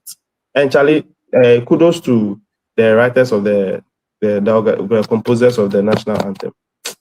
My God, Charlie, it awakens the patriotism in you. That national anthem, our national anthem, it awakens the patriotism in you. You can't hear that and still be like, oh, these people there. Fuck them, those You things. should go that way. No, no, no, no. Once you hear a guy, Charlie. But yeah, like I said, so me, I'm sure that's because I'll be hearing that a lot of the time. So it will be like, okay, you know what? I know we would end at round of 32, but you there, do me a favor, let's go for it. You there, do me a favor and let's do round of 16. Oh, do me a favor and let's do quarterfinals. See, like that. But yeah, again, round of 32 is where I believe, Charlie, that's where it will end for us. Man, yeah. All right. Thank you. We've done 3+ hours. Thank you, guys. Lim joined for I think 1.5 or so. Thank you guys for this live stream. Thank you so much, Osikeni, for joining us. The ever hopeful Osikeni. No matter how many times they break his heart, he comes back. He comes back for more heartbreaks. He comes back for more heartbreaks. Our biggest challenge in the World Cup always come from top European and South African teams. South American teams, sorry. So yes, guys, we have had a very lengthy conversation. We've spoken about the Black Queens, why they are doing well. We've spoken about the Black Stars. We've spoken about players we want to see there. We've spoken about a whole lot of things. You can go back and watch it when the stream has ended. But one thing we can all agree on is that realistically, Ghana can make it out of the group. And the caveat, however, is that we should win our first game versus Panama. And Osikeni, the ever hopeful, optimistic, wishful. Make sure we see media amount. Hopeful beyond reasonable doubt. When there is no reason to hope. When you've just won 2 friendly games in the last 12 friendly games you've played. Motivated. The ever motivated Osikeni says that we can surprise at this World Cup. I am not going to hold my breath. I would not advise anyone to hold their breath. Enjoy football. Enjoy watching the stars. Enjoy your summer. And on that note, purchase your Black Stars jerseys via that link in the comment section. Become a member of this channel as well. We have more content like this coming for you. And thank you for the super chats from Top C2000. I appreciate it so much. Thank you so much. Thank you. Let me give you a round of applause for that. Thank you so much. Thank you so much. Thank you so much. Thank you so much. So draw the curtains down today on this discussion. We will want to do this once again if my people will have us do it. Maybe let's say midweek. We'll get maybe a clearer picture of how things will be in terms of the World Cup squad and everything. Midweek, we'll discuss the whole season. We'll dissect more things here on the channel. Thank you guys for joining us. I appreciate everyone and your contributions through comments and through your efforts. Adosola joined us. Francis also joined us at the start on video. Most of you could have joined on video as well. But maybe we're all busy right now. Maybe another time. The various leagues are done and players should be arriving in camp. Yes, that's true. They started arriving. Osikeni is a die-hard fan. You have no idea. Black Stars, we stab him 10 times. You say, do another 11th one. And that is how I end it here today. Thank you guys so much. With that, GH, I appreciate you. Lim, thank you so much for joining us. Enjoy your evening. Have a great week. Let's finish the month hard and enjoy the fruits of our labor. Bye for now.